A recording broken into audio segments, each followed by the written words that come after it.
Hey guys, Dennis here, Muddy Waters Search and Recovery, and we are still waiting on Alex and waiting to see if Tamara is going to join us as well. Hopefully, hopefully I am just early enough that Catfish loses at $5. Hopefully, fingers crossed.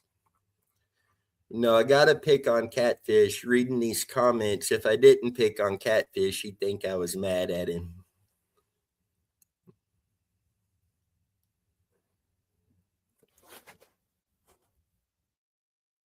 Okay, Alex says it's not letting him in, so let me get this link resent to him real quick. So that way we can get him on here. But we do have quite a bit to talk about tonight, and especially coming off the farm show. The farm show this year again was just amazing.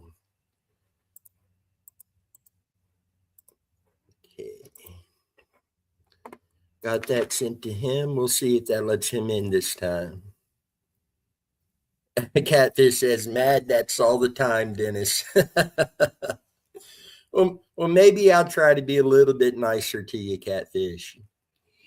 But I don't know. You've talked about all the catfishing you've done, and I still haven't got any catfish. There he is. There he is. We'll get him pulled up on here. Finally. I couldn't tell what the heck was going on. It wouldn't let me in. Gotta love it. And then last week, I think it was when it didn't let Tamara in, and it came up that she was blocked. And when I pulled it up, there was like 8 people blocked on there. I have no idea what's going on. But, hey, we're working now. Right?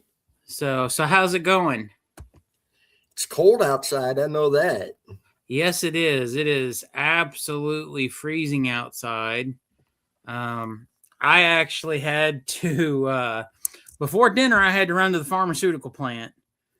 I had totally forgot that some guy was showing up and was coming to pick up cedar trees. Evidently, this young man makes cedar furniture. And I was cooking dinner, so I had to run all the way to the pharmaceutical plant and go load his truck and trailer up and then haul butt back home and finish cooking. So, and then I tried logging in and it wouldn't let me go in. I'm like, what is the deal with this thing? So, hey, Joe, I don't know why. Like the story. I just really don't understand why. It just seems it's like one of us always has issues with StreamYard every single time. And I don't really understand why. I mean, why can't it just work? You just click the link and you log in, and I got something in my eye all of a sudden. I'm not crying. I have something in my eye. You're happy to see Catfish. We know what it is. Catfish, how are you doing? Are you out of the hospital yet? Hopefully you're getting better. He said your old computers, you have to hook the computers up to your backhoe to get them to work right.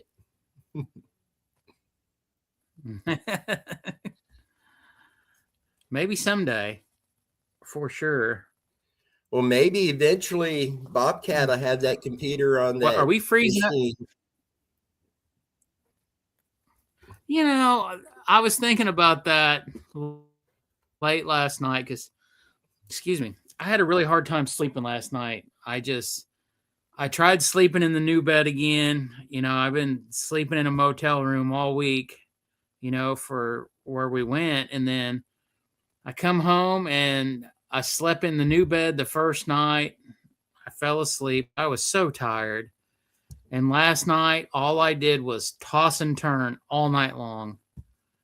And literally, I'm going back to the kids' bunk bed tonight. I can't sleep in the new bed. It's tearing my back up. But well, I'm glad. I'm glad you're doing better, Bobby. Hopefully one of these days you can come on live with us and talk, because I know you have a little clique, you have a little following here on the Muddy Waters channel. I guess I don't know, we could say it, but the word groupies. We have the catfish groupies. So, one of these days you're gonna have to come on, because I think some people are not believing that you exist. I think they think you're a bot. So, So but Catfish has his own fan club. yeah, yes, I think he does. So, uh-oh. Looks like Tamara is It's not doing going it to to her too. Well, I Yeah. think she said she's not going to be able to join because she's working late. So, Oh, Bobby, the computer I have, they're only 2 years old. I bought them from, let me think here. Where did I buy these at? I bought these at Walmart, and they were the HP. They were the biggest diameter screen. They were like a 2 terabyte hard drive. I bought one for me, and I bought one for Tammy. Identically the same. And I don't think it's the laptops. I think it's just this silly StreamYard and its goofy little glitches that'll because my internet, I can run on 2.4 or 5G. I can switch. And usually when we start freezing up, it's because I'm on the 2.4. So I flip it over to the 5G, and then it works flawless. Well, I'm on the 5G right now, and just about 2 minutes ago, Dennis, you were freezing up. You just were like, so it always catches you at the right moment. yeah. So, well, glad to see everybody in the audience tonight. Thank you for joining us to go over the last few days of what's going on with Muddy Waters. Unfortunately, I had to go out of town and work. I've had a dig job lined up since basically Thanksgiving, and it's been one delay after another. And then when we had that big snowstorm, what was it, 3 weeks ago, 4 weeks ago, maybe longer, we were supposed to start that weekend, and then all of our utility markings got covered up by snow because I help a friend of mine is an electrician, and I do all his digging for him. And this is MoDOT work, Missouri Department of Transportation work, and it's for the rest stops. And unfortunately, MoDOT pushed all the snow into one of the areas where I had to dig. So we had to let it thaw and melt. And then it became a panic situation that we get down there. And unfortunately, I had to load up Monday night and leave Tuesday morning. And I was communicating with Dennis, letting him know that, hey, I'm going to miss Thursday of the show. There's just no way, but I'm going to try to be home Thursday night. Well, where I was digging at, unfortunately, the ground was so full of rock, and it was so difficult that I was not able to get done till Friday afternoon. And I made it home Friday night. I got home in the dark. So Dennis had to, be down at the farm show with our booth for the first 2 days. But I don't know, Dennis. I mean, I know you and I have talked about it, but I totally feel this year was everything across the board was down. Yeah. The people, and I'm not sure. I will communicate with the farm show, the lady who runs it, and I really want to ask her, and I'm of course going to be nice about it, but just ask her, why in the world did we drop Sunday and add Thursday? What happened to always Friday, Saturday, Sunday? Because I'm curious. I wonder how many people showed up today to the farm show that really are not on social media and realized that they had changed the dates. Yeah, it had a big effect too. I mean, Thursday, I bet there wasn't 200 or 300 people walked the aisle out in front of our booth on Thursday. Yeah. Um, you know, like we've discussed, we are upstairs, kind of in the. I would say it's an area. There is equipment on display up where we were at, but there's a lot of vendors who sell clothing, jewelry, food items.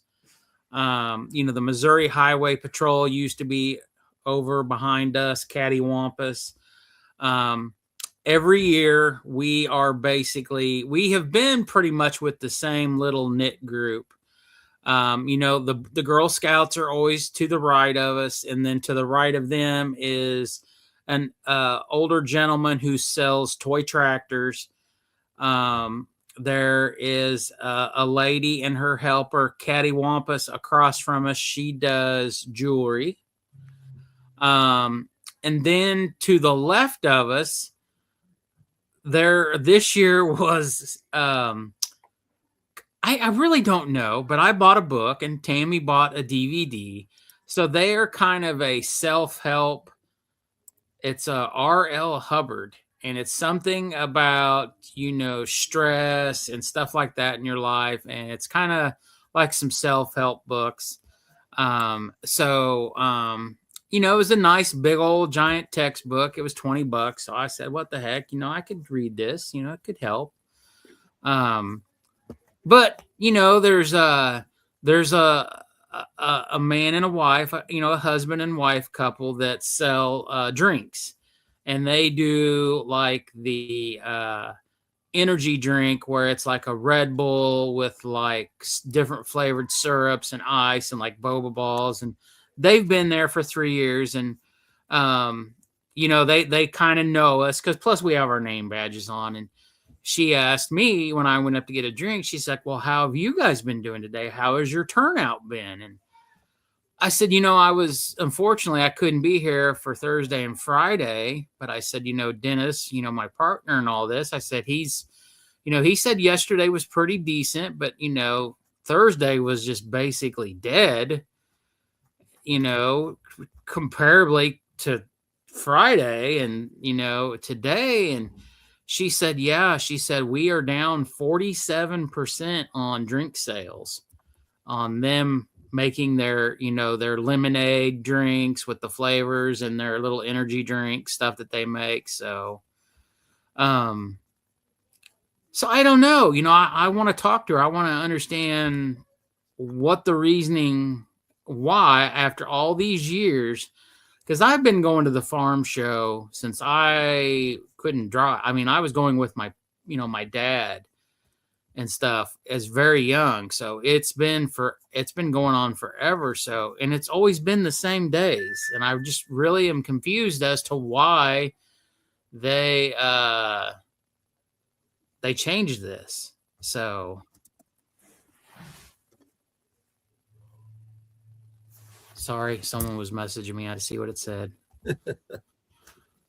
So, Friday was the day the schools brought in the FAA kids. And from about 9:45 until 12:30 or just after, it was nonstop at the booth. And it was packed the whole time. When the schools bring the kids, it normally is swamped, packed. you know, it kind of goes in waves because different schools bring in different sets of kids and they go in waves, you know. And then, you know, that was always Friday. Saturday was always the main day, the biggest turnout. And then Sunday was kind of the I would say it would be the third highest amount of people that come through, but it was also a day where I would say the amount of people that there are elderly. They are of a different age bracket. I think there's a lot of people that, of course, go to church and then they would come after church. And somebody, Dennis, did you tell me you saw it, or somebody said something to you that the tickets that they were selling had Friday, Saturday, Sunday, and those dates? It wasn't Thursday, Friday, Saturday. Yeah, I remember someone saying that, but I don't remember who it was that said that. I don't know. But I'm really curious, you know. I had talked to somebody else today, a friend of mine, and he said, well, why aren't you at the farm show? And I said, well, they changed it on us this year. And he's like, what do you mean? I said, well, they dropped Sunday, but they added Thursday. And he was like, why in the world would they do that? I said, I really don't know. I said, I didn't ask her. I didn't understand why they did that to us. I said, but unfortunately, I said, I just don't think it was the best idea, but so I don't know. Hopefully next year, things are better. Hopefully, we should be at the new building. We were supposed to be at the new building this year. And by the size of the new building, it has to hold four, I don't know, maybe 4 times the amount of floor space. They have 5 separate, humongous buildings that are all connected, but the buildings are ran at an angle. So instead of all the faces of the buildings, like if you were at a strip shop, strip mall, where all the buildings, all the storefronts are all the same, these run spaced diagonally at an angle. And they all have breezeway hallways that connect each building. I don't know if we're going to use every single building, but I know in the past they used to do the truck pulls at the farm show, and they haven't for quite a few years. So maybe they will bring that back in the new building. So that would be cool. Barb, I stay out of trouble all the time. For real.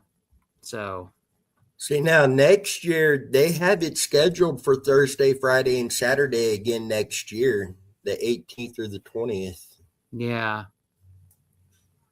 Well, I'll see. I'll talk with her, the lady that's in charge, and absolutely, be very thankful, appreciative of them working with us and letting us do this. And but I do just want to ask her why the reasoning was, because, why did we change it? And we'll just go from there. But so I guess, I don't know what you started off with before I came on the show, Dennis. We hadn't even gotten into the farm show yet. We were just getting started. We were actually picking on you for being late. Hope he's frozen again. Well, now you're frozen. Oh, there we're back. Did anybody else just see that all go down?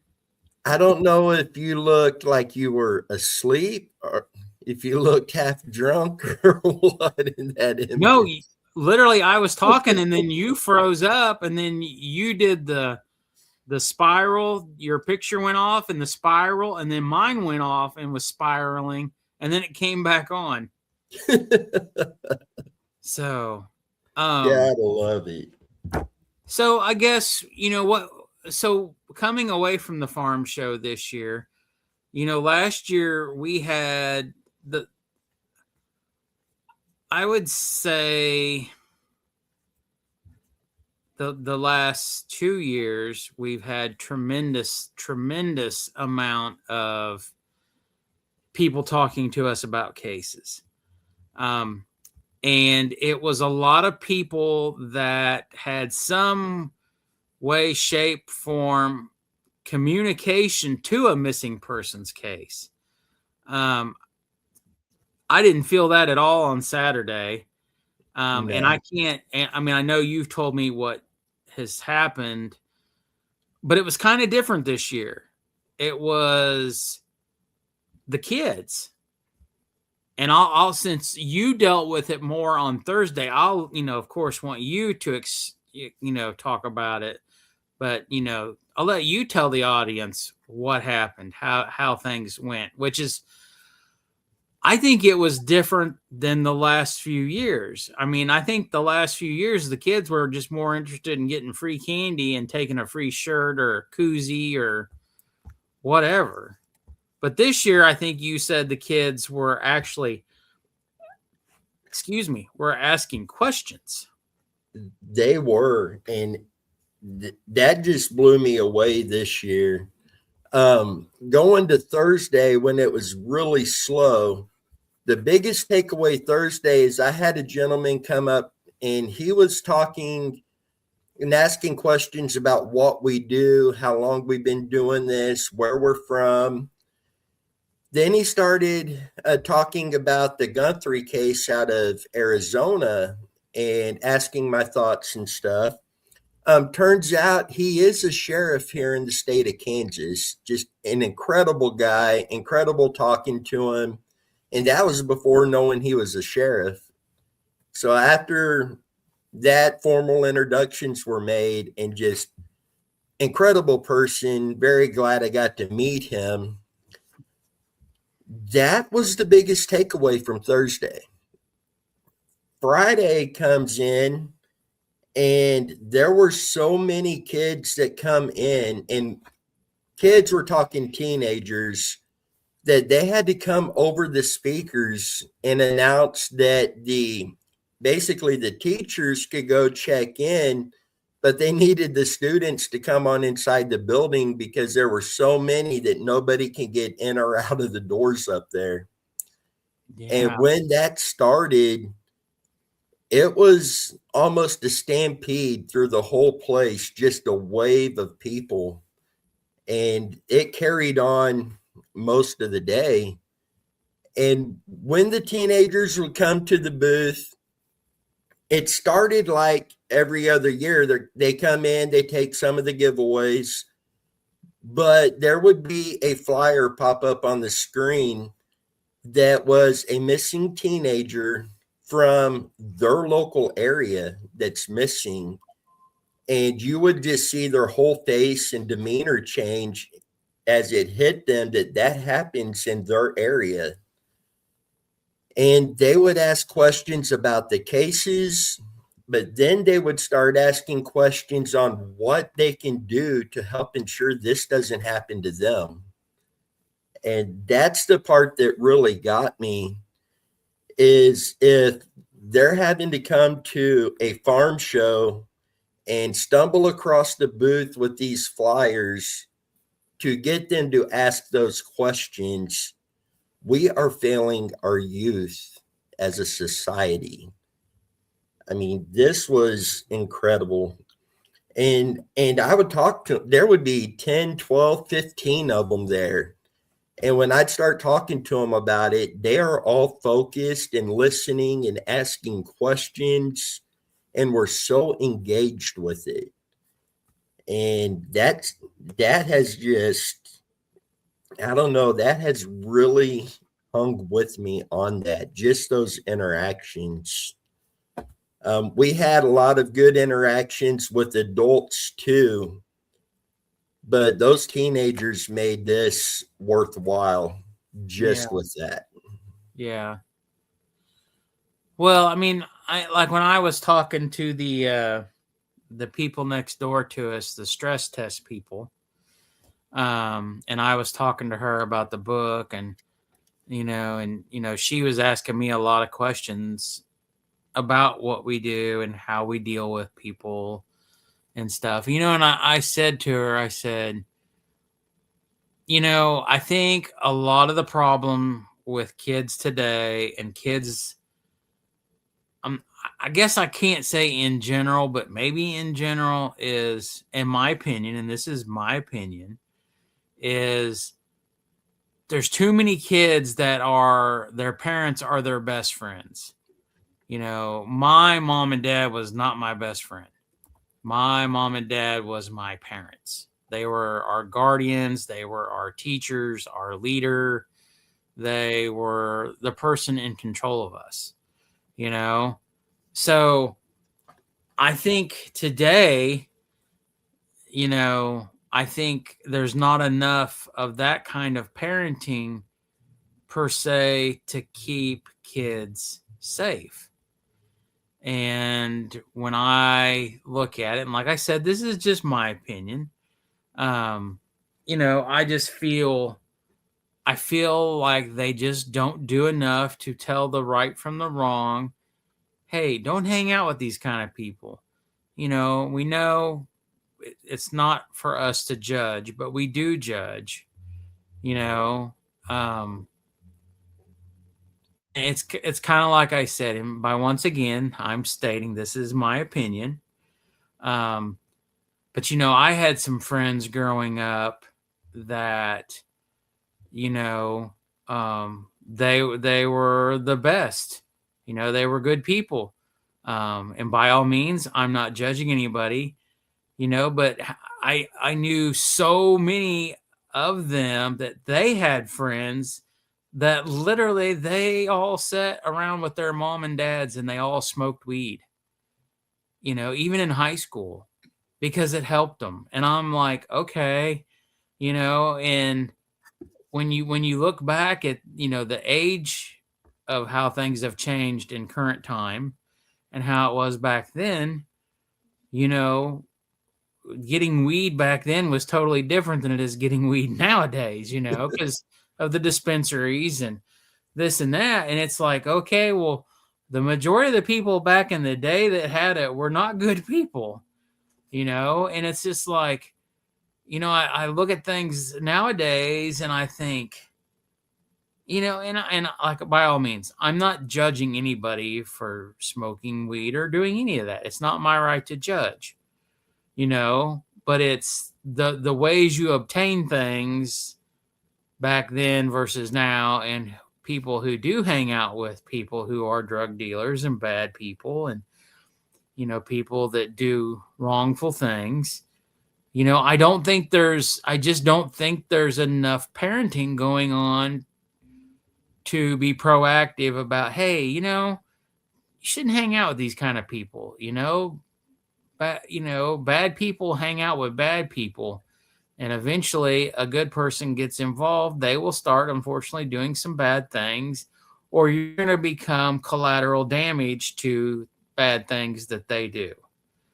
And I think a perfect example of that technical situation would be Molly Miller and Cole, how did you Well, say? Kings.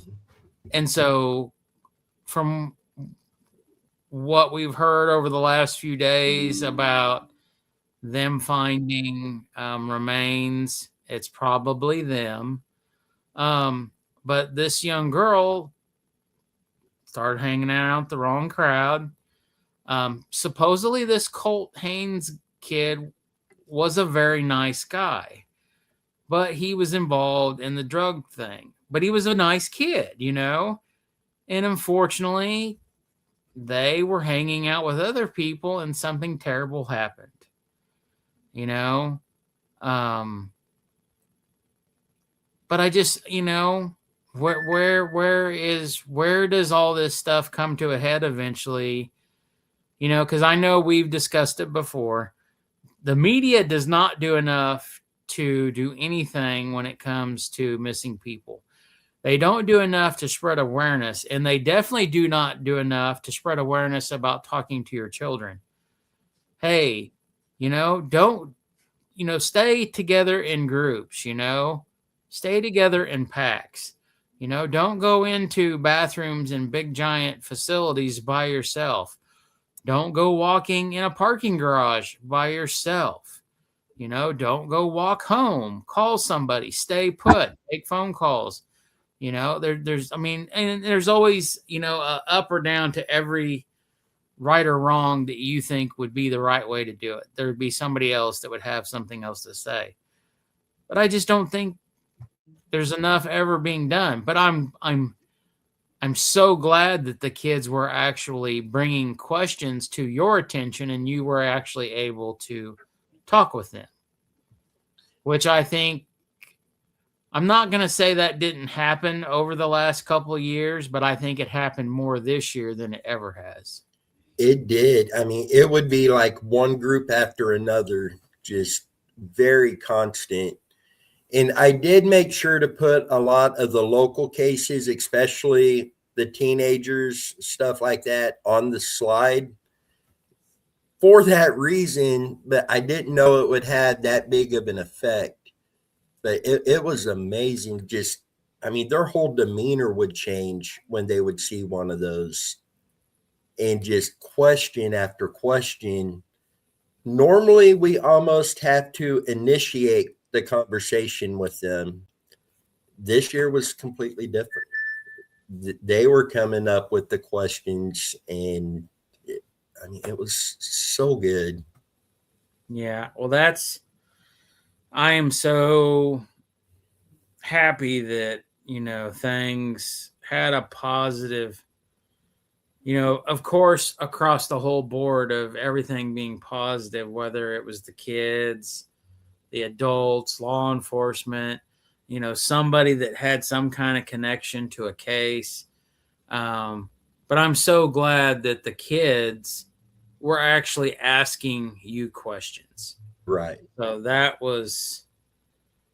definitely made it worthwhile this year. Sorry, I've had like quite a few texts here. I want to make going back on being approached about a specific case, I could only think of 2 times this year that happened.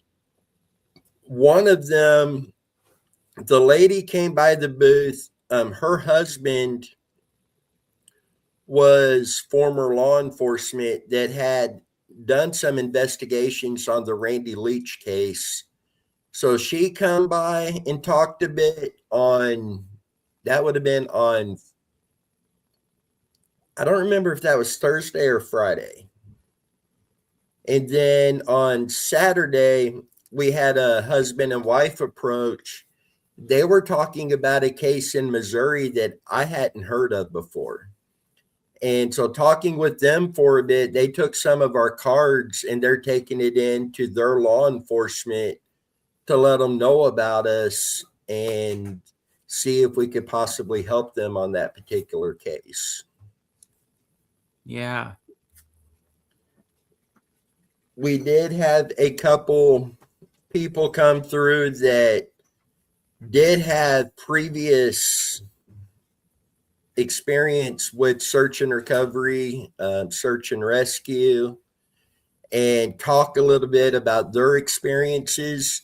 But even that was a lot less than the former times of being down at the farm show was. I mean, I would say maybe half the number come up talking about experiences like that. Yeah. Barb, I'm so sorry your best friend that happened to her.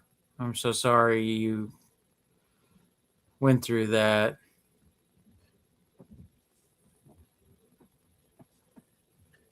So, Megan, you were there. Now, Megan, Thursday was Megan's uncle's funeral. So she made it down. What, it was around 4 o'clock Thursday afternoon, somewhere around there. So you were there about an hour Thursday, then Friday and Saturday. What was your thoughts and takeaway? Number one, how different was it this year from previous years? And then your takeaway from the whole experience. Well, yeah, I was only there for an hour on Thursday, and it was dead when I was there. Friday, it was crazy with kids, but on the FFA days, it's always crazy. And after they all left around 1-ish, it was just a steady trickle, but it was good. And yesterday, it was all the families, and it was a lot of fun. But there was not as much as normal. So I don't know if it's the time different or the different days or what, but it just seemed like not as many booths and just people in general. But it was still fun. Yeah. See, and we always take a lot of items to give away, t-shirts, that sort of stuff. This year we had t-shirts, we had beanies, emergency whistle keychains, flashlight keychains, hair bows, keychains, Candy. and then candy. Normally, what we take down will last all 3 days, and toward the end of the last day, we'll run out. We run out of everything but candy and the hair ties Right. like halfway through Friday. And it wasn't a lot of people taking a bunch of stuff like normal. They would take one or two items, but they went quick. Yeah. And a lot of these people, we had a flyer printed out that talks about Muddy Waters and where they can follow us to see the cases and what we do. A lot of them would take flyers and cards and all of that, but we run out of stuff on Friday, and Megan had to bring in a lot of t-shirts that she has made that she's eventually going to have on her website. And we had to have those there for Saturday to have stuff to give away. Yeah, we had them sitting there, and they were free, but I guess everybody was too afraid to take one because they thought, I guess they had to pay for them. So we came back with those. So Yeah. Yeah, I really think changing up the dates. I think changing up the dates hurt it. yeah, And I don't know if the weather had anything to do with it. I mean, I know, like when Dennis, you and I were talking, I told you how, back in the day, we'd go to the outdoor RV fun show, and, everybody had cabin fever. So it didn't matter if there was 2 feet of snow on the ground. You were getting out and you were going to Bartle Hall to, the show to see all the boats and campers and, ATVs and anything and everything. And, I just don't know if the weather was nice enough that people just were doing other things. The weather wasn't the best, but it wasn't terrible. I know where I was at working, every day except Friday morning was 70, 70, 72. And then one day it was 77. I mean, it was like hot, but it's because, it's not hot, but it's hot compared to what we've been in. And then when we got up Friday morning, it was 12 and the wind was blowing about 100 miles an hour. So, I just really don't know. I really think it was, I think it had a lot to do with the days being changed around, unfortunately. So, I don't know. I think they wanted to try something different to see if it would work better, but In my opinion, I don't think it worked better. No, not at all. Because, I mean, and I think realistically, if you have vacation days to burn, and you have some reason that you can't wait to the weekend to go to the show, I would always think that, Friday is a lot easier day to take off than a Thursday.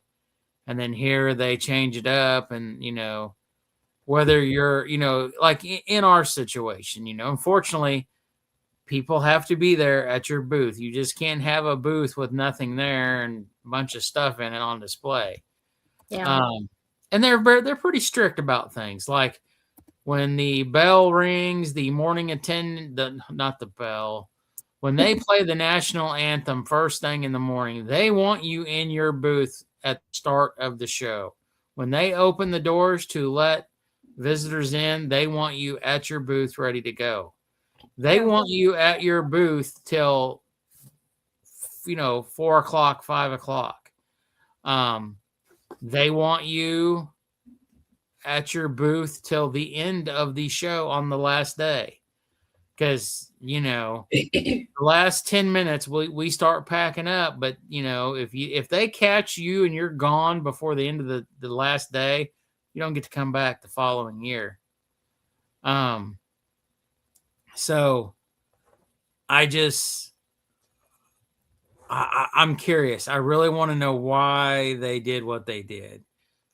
Why did they change it after all of these years always doing it the way they have done it? So I don't know. We'll find out this week, though, for sure. Yeah. But, Catfish, we appreciate that too. What Catfish do? He sent us a message. And Catfish, I hope you don't mind. He goes back into the heart, lung, and vascular surgeons on March 12th. So thoughts and prayers, everything goes good for you. Yeah, absolutely. Absolutely. And keep touch with us, Catfish.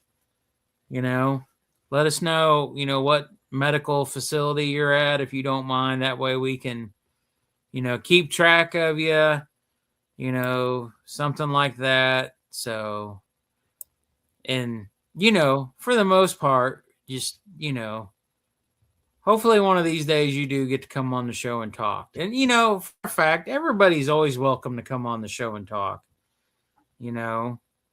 I think we've been pretty open about that. From, we always want everybody to be able to talk and express, when it comes to missing people, how they feel or something they know, or they want to bring up a case and be like, hey, can we talk about this tonight? Hey,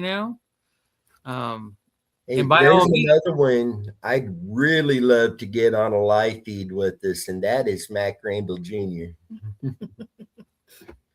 Oh, yeah. Got to throw you out there, Mac. Yeah. But, yeah, everybody is always welcome, to come on and talk. Anytime we do ask if we are going over a case and we do have a family member on, that while that family member is on, we do focus on that case, out of respect for the family member, the missing person. But anytime anybody, you want to bring up a case while we're talking and we're not discussing another case right at that moment, and we have family on there, please, by all means, ask away. Yeah, we could throw the link in the comments there that they can click on to come through. Or if they do want to discuss a specific case, let us know and we will schedule a live feed to discuss that specific case and be able to do that as well. Yeah. Catfish says, I've been with that old dude Dennis for many years now. Catfish, Mac Randall Jr., Joanne, and Barb, they have been with us almost from the beginning. Over 5 years now. Yep. Still can't believe that 5 years.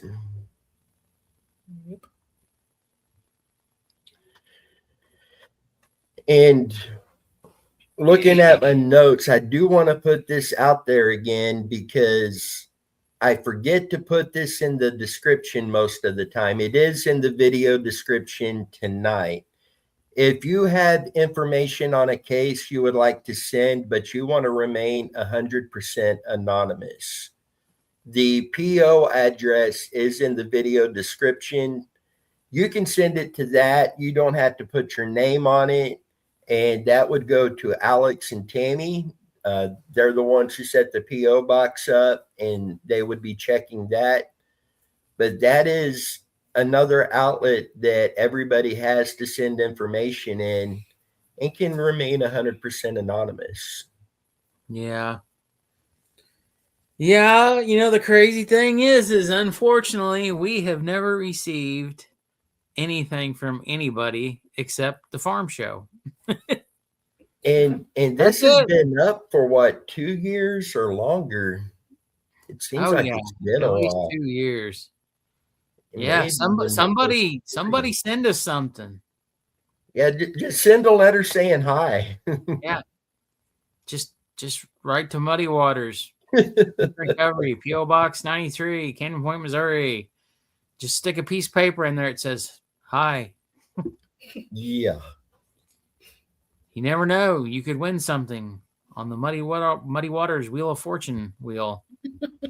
Hey, we got another subscriber today. If we get 3 more subscribers, we will be scheduling a giveaway live feed, and several people may receive something. Well, I was actually going to ask you that. I was going to say that to you just like 2 minutes ago. I was going to ask you how, if we have had any new subscribers, anything since we've been home from the farm show. We have had one. 2. We're at 2,998 now. Oh my. Wow, we are so close. So close. Excuse me. And as many of the Muddy Waters cards and flyers that was taken, I had put out some of Megan's Crooked Trail design cards, and I bet a stack that was about 2.5, 3 inches tall was less than a 1/4 inch just Friday alone. Wow. I don't know if they weren't paying attention when they grabbed them. They just saw the card and took it, but it's like your guys, our cards were sitting right beside mine. So it's like they just grabbed one. Yeah. Yeah. I think, I sometimes, well, I mean, we know it's truthful that people, I don't think they comprehend what they read when they see the banner and they look at stuff. Because I mean, there was lots of people that every year, multiple times a day, will be like, so what do you all do? Mm-hmm. And then you have to explain to them.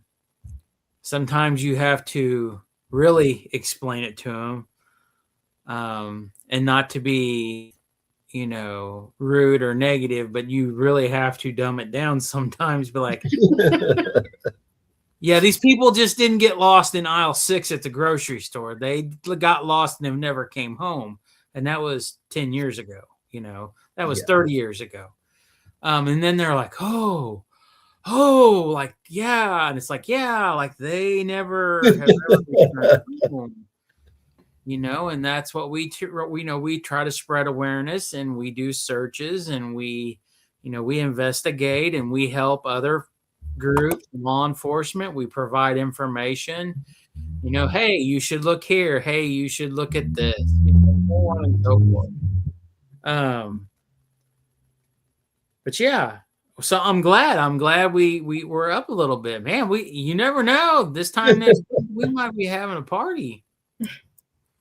So, and Catfish says he wants to get back out and do more searching, but now it's his legs, heart, and something about getting old stopping him now. Well, Catfish, you could always work through us. If there is a location you feel needs searched, let us know. We will see what we can do. If we can't get to it, we know people who may be able to get there to search that location. And do what anybody can do. If you see a missing persons flyer on social media, just take a second and share that. That in itself has brought so many missing people home, especially when you get to your teenage runaways and you get to your adults that have maybe Alzheimer's or a medical condition that they have wandered off. Sharing those flyers have brought people home, and definitely a big help. Oh, absolutely. So, where did I see it? Mac wrote, a lot of people take flyers and never read them. So in the past, one of the things I always remember when we would go to the farm show, the trade shows, is they would always buy like big bags of Halloween candy, and you tape pieces of candy to business cards. So we have done that. And I think there's been a handful of times that out in the middle of the aisle in the walkway, I had found our business cards on the floor. Yeah. We'd also put out free candy with no business cards, and it's kind of heartbreaking that people were going to just peel the candy off and throw it on the ground. It's like, well, don't waste our business cards because our business cards cost money. Everything that we have, we pay for out of our own pockets. So, hey, just take the candy, okay? Don't take it. You have no intentions of ever going home and being like, oh, let me get on the computer and see who these people are. Yeah. Don't take the card and just peel the candy bar, the Jolly Ranchers off the sucker and throw it on the floor. Come on now, help us out here. Help us help save money. Yeah. So, and speaking of money, we've said from the beginning we do want to be transparent. So there's two different things I want to mention here. We do put our donation buckets out at this event. We did get $35 in donations. Last year we got 67, so that was less too this year. But the other one, and we may have an announcement to make in March. I will continue to be in contact with this individual. He does own a business. He has previous experience as a volunteer firefighter in a different state and has done a lot of search and rescue. And he said that he would like to make a large donation to Muddy Water Search and Recovery this March when the financial side of their business has its turnaround and there's funds available. So we'll keep you guys posted on that. And again, just another incredible person that I got to talk to down there. And he's got a lot of experience in search and rescue. And as we've always said, we never want to stop learning. And this man, he's going to allow us to talk to him, ask him questions, learn from him, and through this, get even better at doing what we're doing. I mean, it's a win-win. yeah, for sure. For sure. Oh, let's see. Get rid of that coat. Didn't you pay the heating bill? I did, but I was outside right before coming live and it was cold. Yeah. I haven't got all of this cold air sent to you yet, Catfish, but we're working on it. Yeah, I did see that there was a. So I watched the Max Velocity Weather Channel here on YouTube, and I know he was talking about a possible nasty storm later this week that could affect everything. And Oh, man. I don't want any more snow. I am done with it. I just wanted to go for. So where I was at working, like I said, it was in the 70s, and the grass down there was turning green already. Oh. Yeah. So I was like, oh yeah, it's coming. It's coming early this year. Well, all my daffodils are already starting to pop up out of the ground. They're already about this tall. And by the time spring gets here, they're already dead. So, oh no. And your tulips are popping oh, my up tulips real too. good, My daffodils and my tulips. It just needs to stay cold in winter and then warm up in spring, not do this flip-flop crap. At this point, let's just bypass winter. I would love to. Yeah. I've since I've had COVID, I've had is he going to get the pizza rolls? Drink. No. I have a hard time with winter anymore. I really, this year is probably, I've spent more time outside this year than I have since I've had COVID at all. And with a very compromised immune system, I do not like really being outside. Plus, I take blood thinners, and I'm always cold.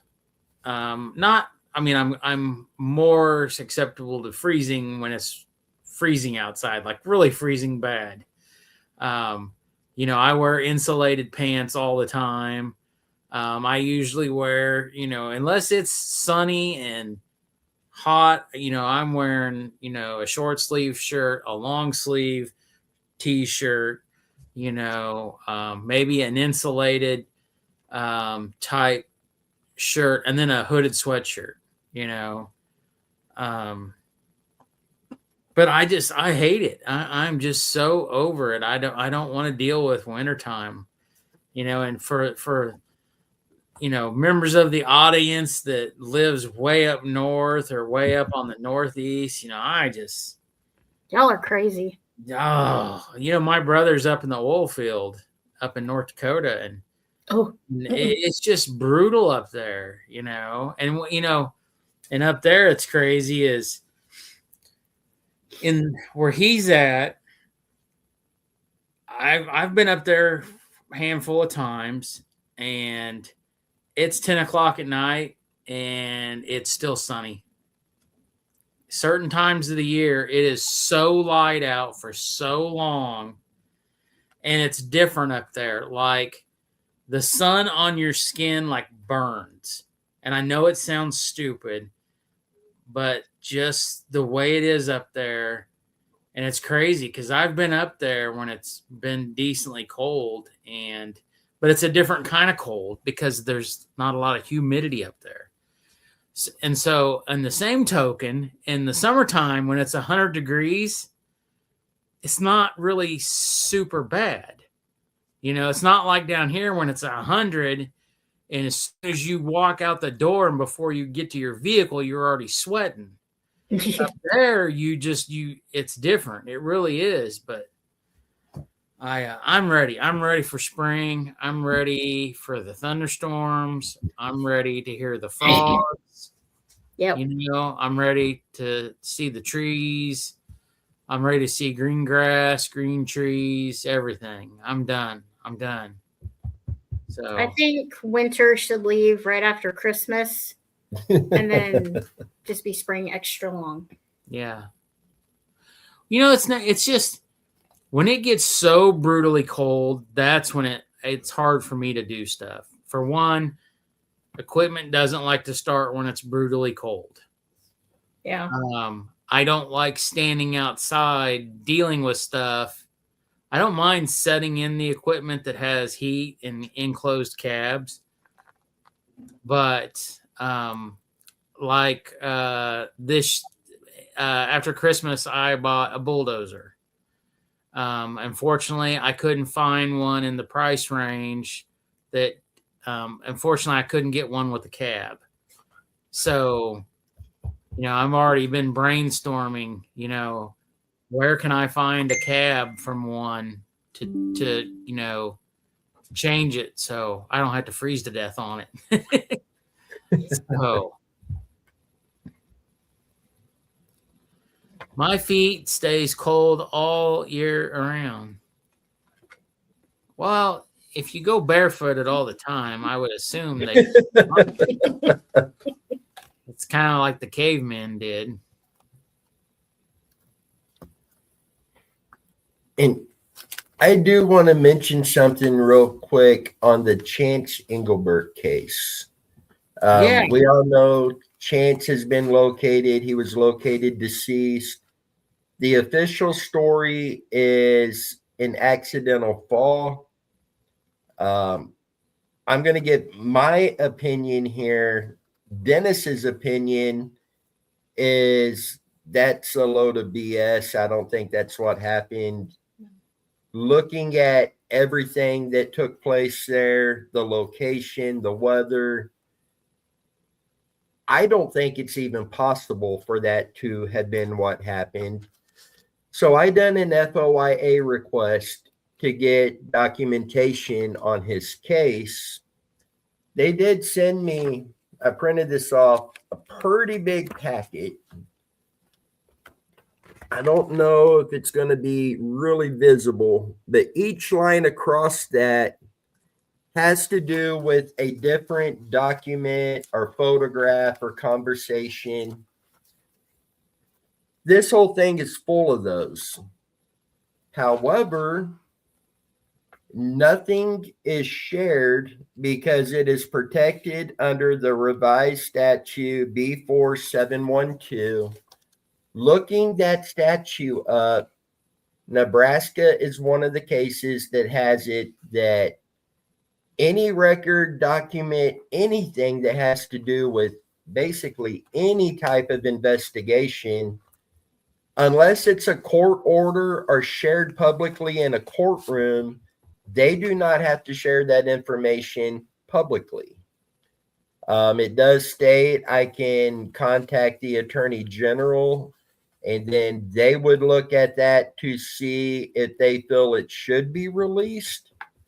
And I will be doing that.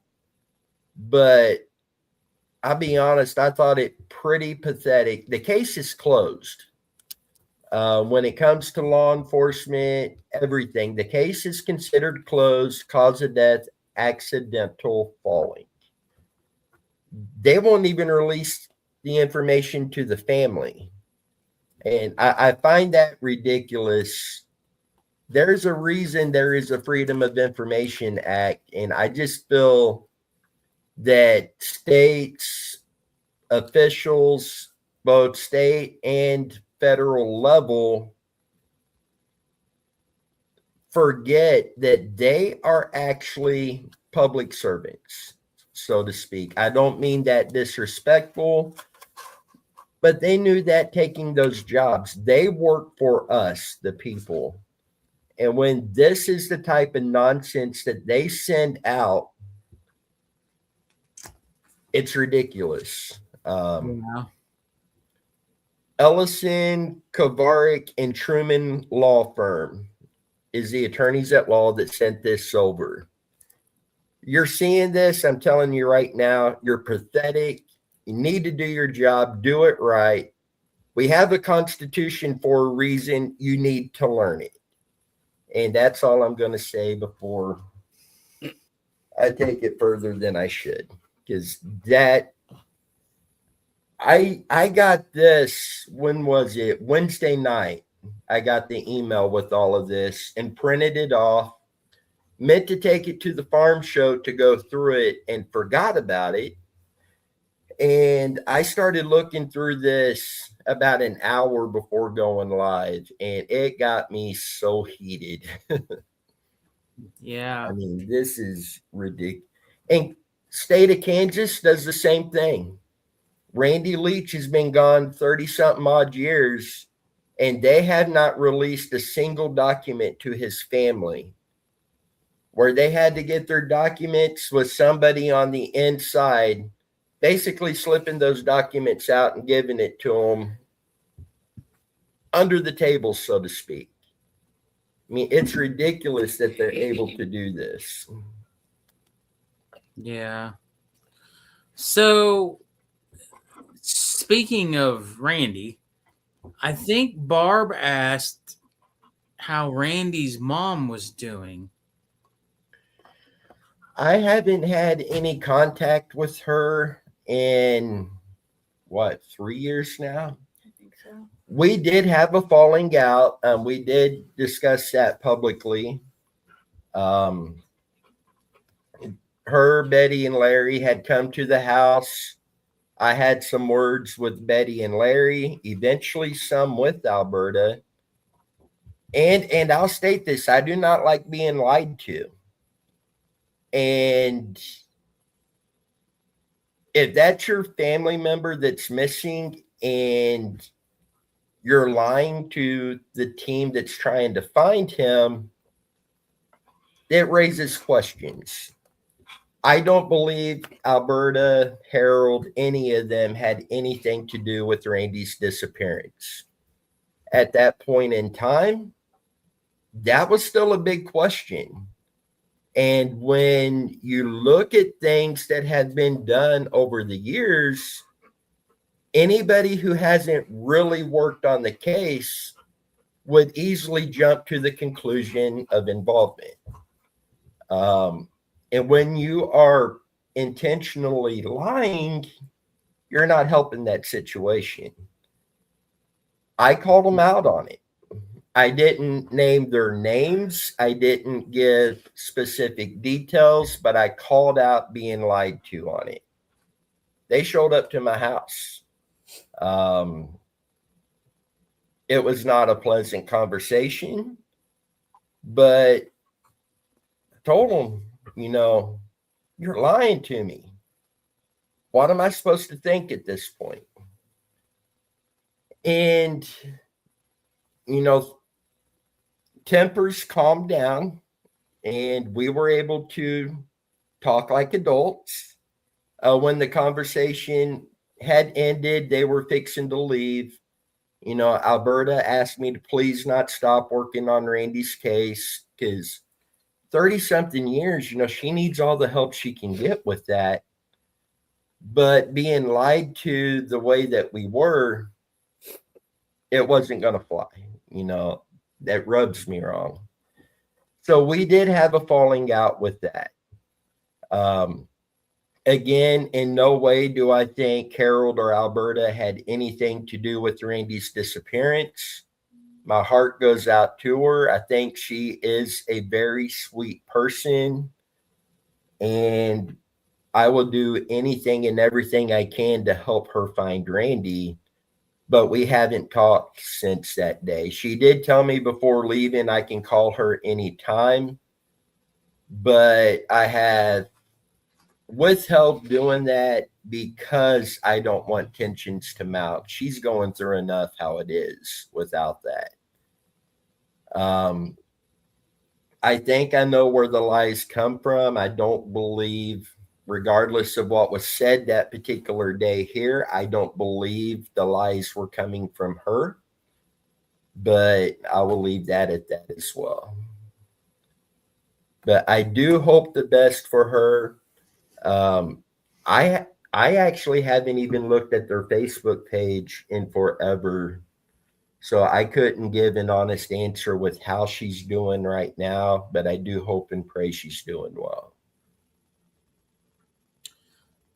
Yeah, you had your little tiff with them, and then I kind of said some things and got ultimately I got banned and Yeah, you blocked. got the band hammer. Yeah. Well, Adventures with Purpose, there was a huge discussion about a body of water, and I had brought up some realistic points of views, and they didn't like it. And I was being very realistic as someone who digs in the dirt and trying to explain about digging in a creek or digging in a river, what it was probably going to entail. And things didn't go over well. Jared made some comments towards me.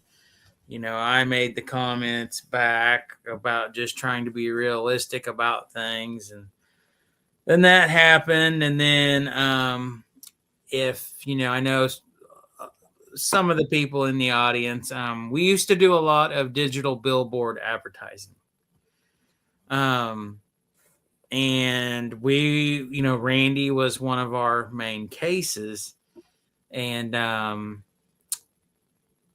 there was a discussion that was brought up, and somehow somebody brought it up and said that the family was paying for all the digital billboard stuff. And I said, no, I'm paying for it out of my own pocket, on the behalf of Muddy Waters search team. And I do want to interrupt you for a minute here. When he says that Muddy Waters wasn't paying for that, Alex literally paid for those out of his pocket, and those were not cheap. No, I spent a tremendous amount, easily probably $3,000 to $4,000 over a year and a half.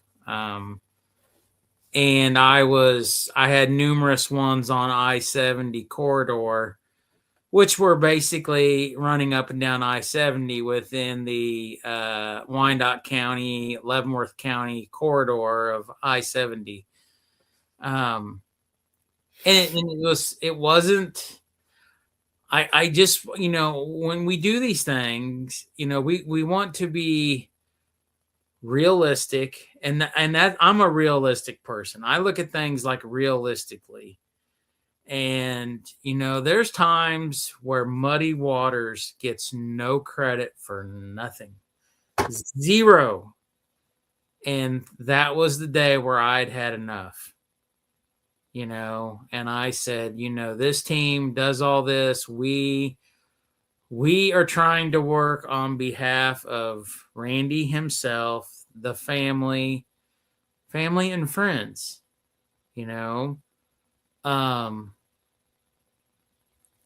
my connection to Randy through school. I went to school out there. Randy went missing, just a few months before my freshman year started. So, trying to do everything to benefit them. And it just that totally, after what Dennis dealt with, and then the things that happened, on my behalf. And, we're just trying to get somewhere with this and do something. And that caught me off guard that day. And I had to correct these people. And I said, no, the family's not paying for that. I'm paying for it out of my own pocket on behalf of my search team that I am a member of. I said, I'm doing that for us to help spread awareness. And after that, I totally have no access to anything. So I can't take my YouTube away.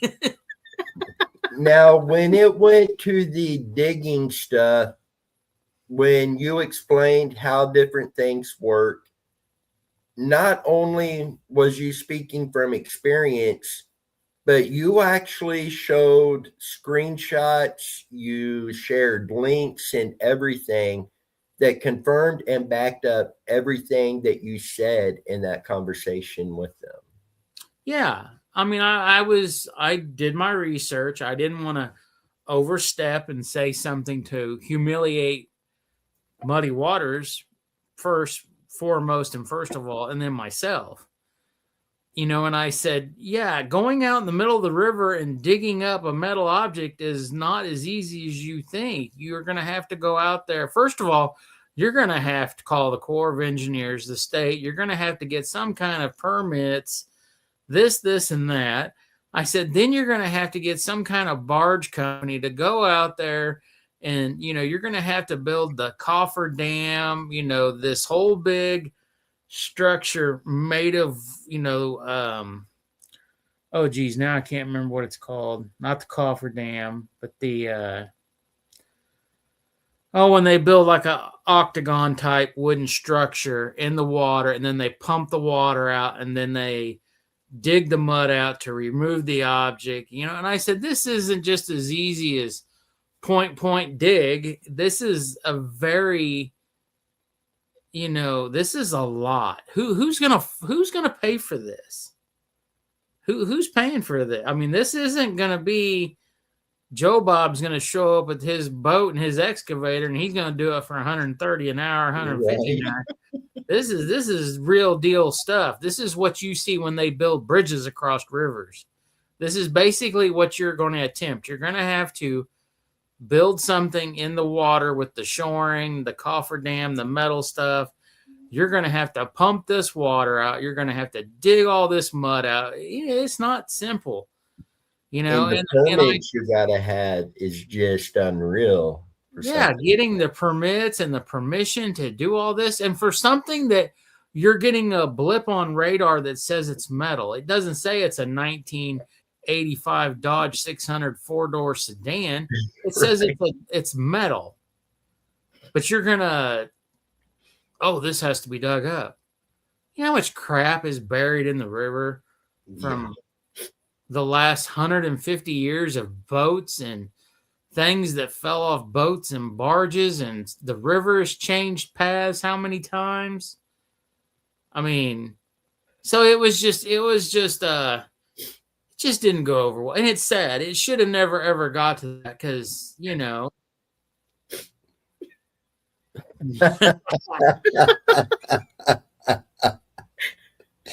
I think that is the best response that could come across. Yeah. So, Barb said up here that Jared said that someone threatened them. I did hear where he said that. And first, to clear up, he said that long before this conversation took place. But yeah, I did see where he had stated that he had been threatened. And then I'd seen where they had said that a situation had happened that they didn't go into details on.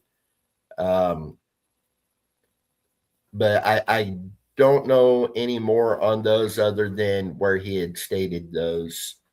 She also asked if there had been any updates on Aaron Key's case and how he died. All the information we were able to put together on his case, I believe, is more than enough that proves beyond a doubt that it was not self-inflicted. Froze up. And I sent everything we had to Aaron's mother. A lot of conversations with her. I even had a big-time Fox News reporter wanting to get in contact with her after I shared the story with them. And I was trying to set that up to where there would be conversation, and she never contacted the reporter. But I believe we have proven beyond a doubt that it was not the way they said it did. I don't believe it was self-inflicted whatsoever. But in those particular cases, all we can do is get that information to the family so they would have that to move forward with. Unfortunately, as she does have it all and has for well over a year now, but nothing has been done with it since then. Yeah.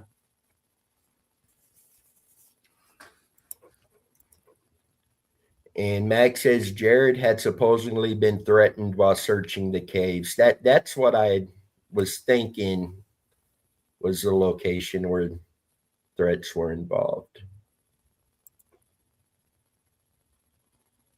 Yeah, and by all means, we don't want anybody to think that we threatened anybody or said anything Right. like that. By all means, no.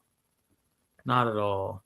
So Because Jared and I've stated this publicly before, we all have our opinions on people, whether it's somebody on another team, somebody we work with, whatever. Regardless of personal opinions, Jared is the absolute best at reading sonar out of anybody I have ever seen. The number of people they have found, the work they have done has been incredible. And I would not want them threatened, anything bad happening to them for trying to bring a missing loved one home. yep, that is true. And in fact, I was messaging with Pulse earlier today and was telling them, with so many missing people today, there's not enough people out there searching for them. So the more people that are out looking, the more people are going to be found.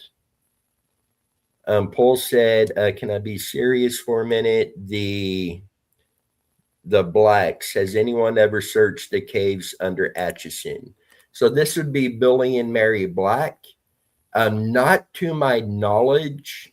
We have searched some ponds. I know some other teams have searched ponds in the river, and we do have another pond that we found with an object in it. I don't know if it is a vehicle or not, but we will be working to get permission to get on that. It is private property to get that searched this year, but we haven't searched the caves, and I haven't heard of anybody searching the caves under Atchison for them.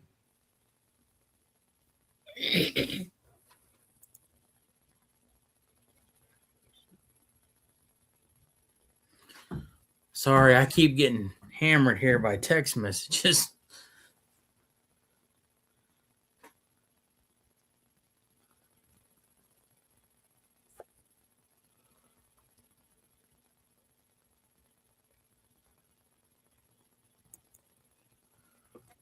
I don't. Where is the caves in Atchison?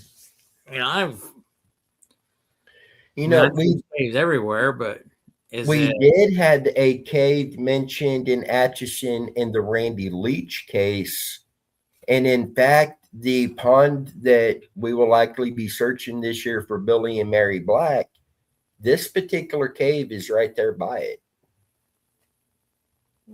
But that is the only one that I know of personally in Atchison. But I don't know the cave system well up here around the area. Yeah.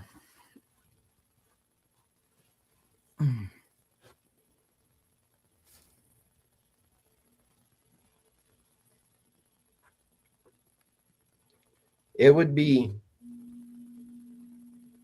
the caves, I don't think that could be ruled out either in Billy and Mary Black's case. If this was,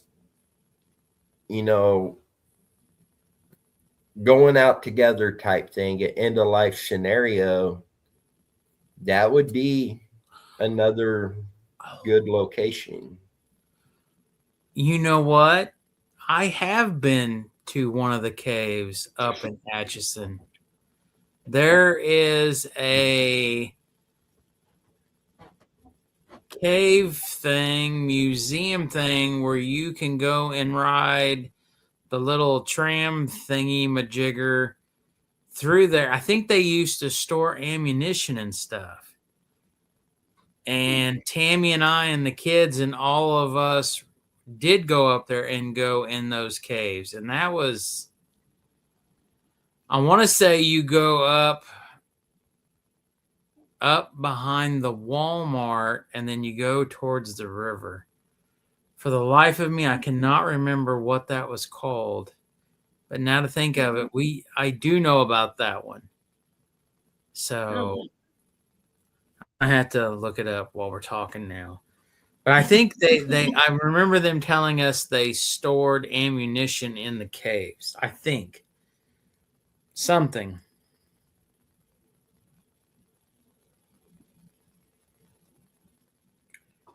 Let's see. Cave tour. I'm trying to think what the name of it was. I have no idea. Never even heard of it.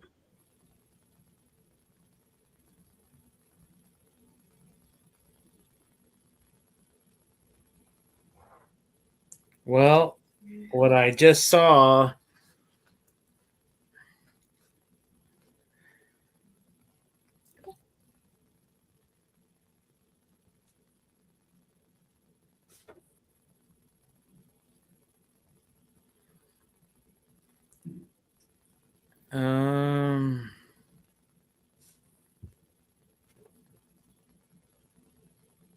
The Atchison Storage Facility is a former limestone mine that was converted into a secure government storage bunker and is currently private owned. It is not a tourist attraction. Atchison is known for its haunted and historical sites rather than natural cave. But yeah, we rode this tram thing and we all got in it. And they took us in and we rode around through the whole cave system. And then we went like all the way in the back, and then they turned off the lights and shut it off. Oh, jeez. Yeah, and they said, okay, now this is as dark as you will ever see humanly possible in your life. And yeah, it was a little freaky. I'm not going to lie. I don't know about all that. Yeah, here's some pictures of it here on Facebook, and this looks exactly like what we drove through. Because I remember in the back there was areas where they had never cleaned up, and there was like old wooden crates and boxes, and the people told us that, oh, excuse me. Unfortunately, they just hadn't gotten to that part yet. But it says now that it's been closed for some period of time.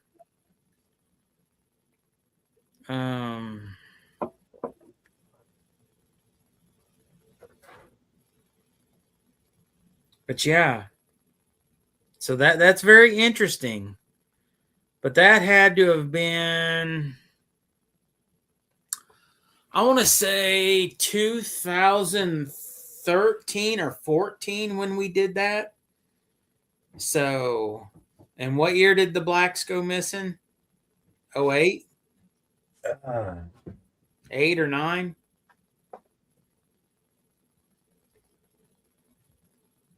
2008.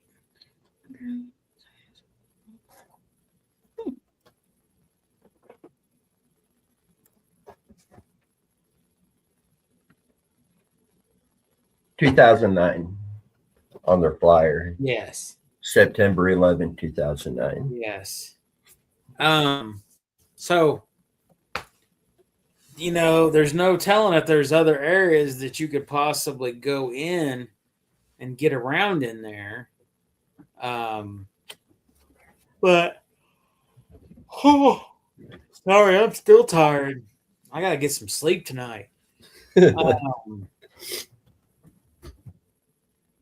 I mean, anything is a possibility. I mean, we know that. Anything is a possibility. Yeah, as long as they've been missing, I think the caves would be worth looking at to see if there's an area that we could get into some of those and get those searched. Something else I think we'd brought up is that they did not take their wallets with them, right? Their wallet, her purse. They didn't take any of that. Right. So, but in 2008, 2009, were they the type of elderly people that only carried cash, or did they have debit cards? So where I'm going with this is how much fuel, we will never know what was in their car fuel wise, and how much money they might have had on them to buy fuel. Because that's an important thought. Is just like Randy, we've discussed that scenario in Randy's case. One, how far, because we to this day we don't know what option engine was in the Leach's 1985 Dodge 600. We don't know if it was the 4-cylinder engine or the 6-cylinder. That plays a huge role in the mileage that the car could possibly go on a tank of fuel if he supposedly left and was driving. And that was one of the things in our experiment that, oh, excuse me. I apologize. If we wanted to test how far that car could go, what is the maximum amount? Because I think we know that when he went to Stout's gas station, he bought 2 pops, 2 candy bars, and didn't he put like $2 of gas in the car? It was a small amount, yeah. And I think at that time, did we not do the research, and didn't we come up with gas was like 78 or 83 cents a gallon for just regular old unleaded? Yeah.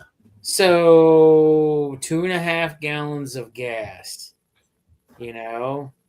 that could drive you around for quite a few hours at night in that area. But realistically, nobody knows how much fuel was in the car. Just like this with the blacks, nobody knows how much fuel was in the car. In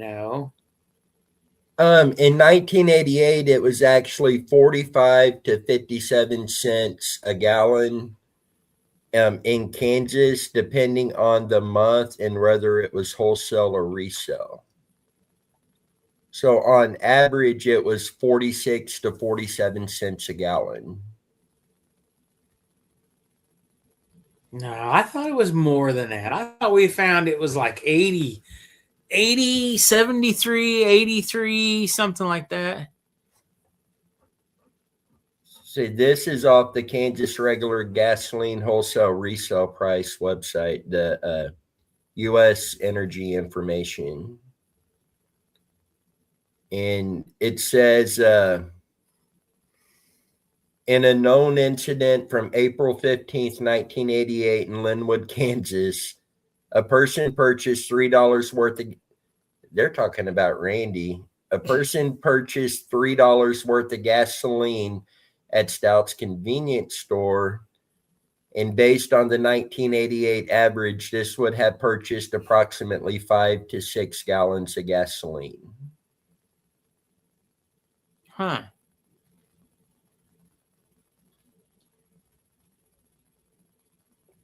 I sure thought it was more than that.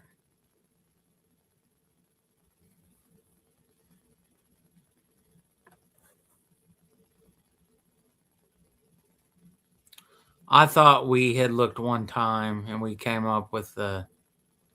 Now, the national average in 88 was approximately 90 cents a gallon. Huh. Wow, that's crazy that Kansas would almost be half of the national average. That don't really make sense there. No. I mean, like California is always higher. Even down where I was working at, diesel up here was $3.19 and down there it was $3.75. You go to California, I think diesel is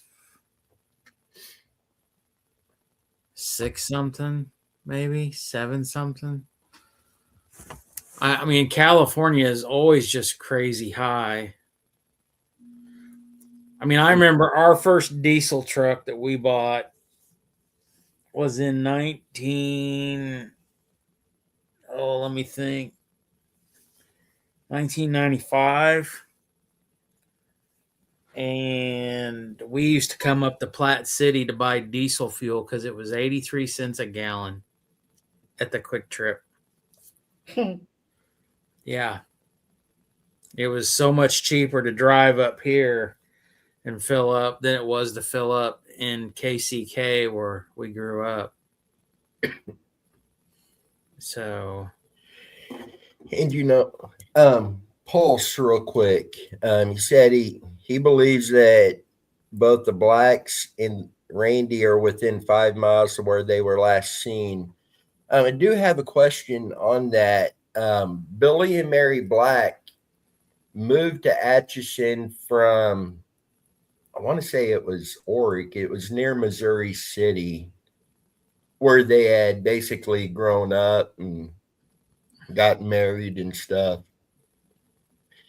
If their case is an end of life scenario where they've had enough with their medical issues and made the decision to do that, what is your thoughts on them going back to their hometown, sentimental wise, for that type of situation?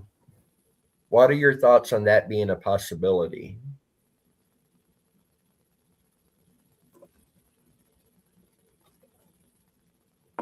Because on top of more search locations in the Atchison area, we do have some search locations out towards their hometown as well. Not to change the subject, but 37 minutes ago, it's not going to pick up my phone. A mother who went missing 24 years ago while going Christmas shopping has been found alive and well, according to authorities. Wow. Here. Let's see if I can get her name. Wow.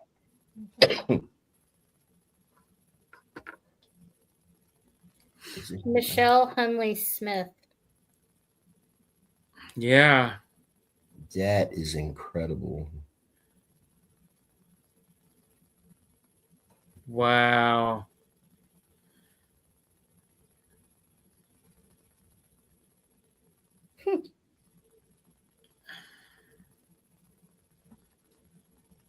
Wow. Disclosed. North Carolina. See, I was checking to see if that was one of our cases. Man, that's crazy. Undisclosed. Her requests. And this kind of raises a similar question when it comes to like the Loy Evans case. Could that be this type of scenario that took place with her case as well? Mm-hmm. And Barb, you have a good night and good luck playing Uno. Good night, Barb. Thanks for coming for us. You got Brantley's attention with Uno. Thank you for being with us tonight. We'll have to get Barb to join us on a live feed one night and talk about Randy Leach's case. Absolutely. I know when we done a little meetup in Linwood, what was that? 4 years ago now. I think so. Barb was there. We got to meet her, and just very nice person.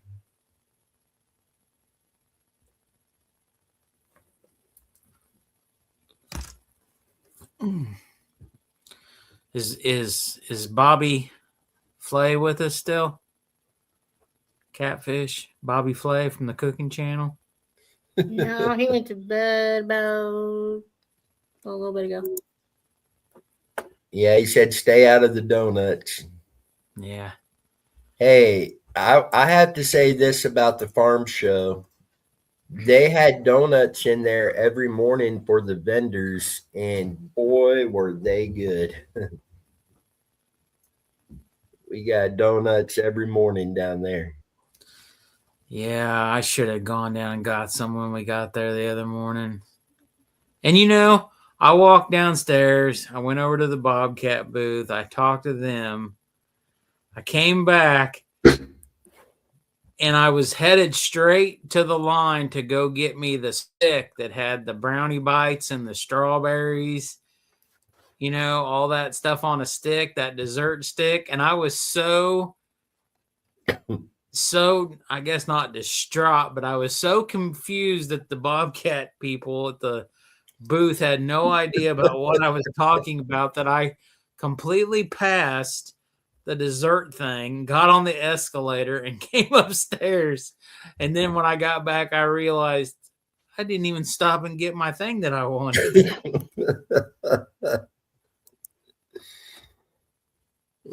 Have a good night, Joanne. Thank you for being on with us, Joanne.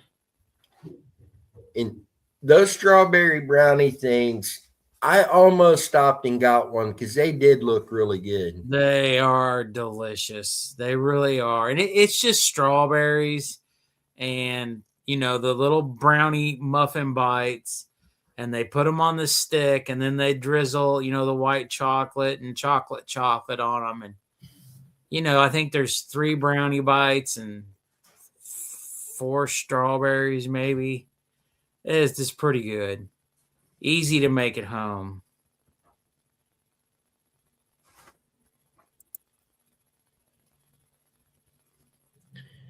Now, I believe Jacob with Chaos Divers sonared the lake behind their home. Matt can probably correct me if I'm wrong there. I know they run sonar on 13 different ponds in the area, I believe it was.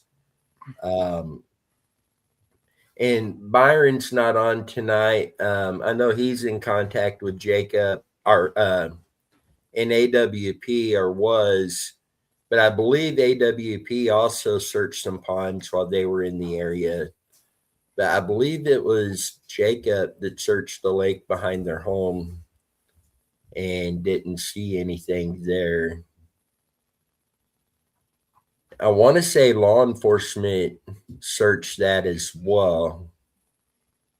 I'll have to go through the files and see if I've got that. But something that we have learned the hard way in some cases is just because somebody has searched a location, regardless of how good they are at it, it never hurts to look again. Going back to the Derek Collins case here in Leavenworth, we done a search for him, and I was in contact with the detective on the case. They let me know one of the locations I mentioned, they done a real heavy search of that location and it was cleared. So we did go ahead and unfortunately make the decision to not do that search and search a different location. A year later, Derek Collins' remains were found on that property. So we do know firsthand it never hurts to look at a place again.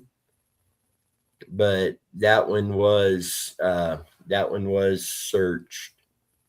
Yeah.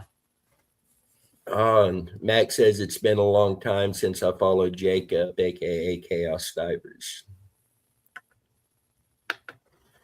Say, I had some contact with him a while ago in the past, and not pointing fingers at him in any way, but there were some teams out there that there was so much drama between those teams that I basically just dropped contact and pulled away. I didn't want to get sucked into the drama.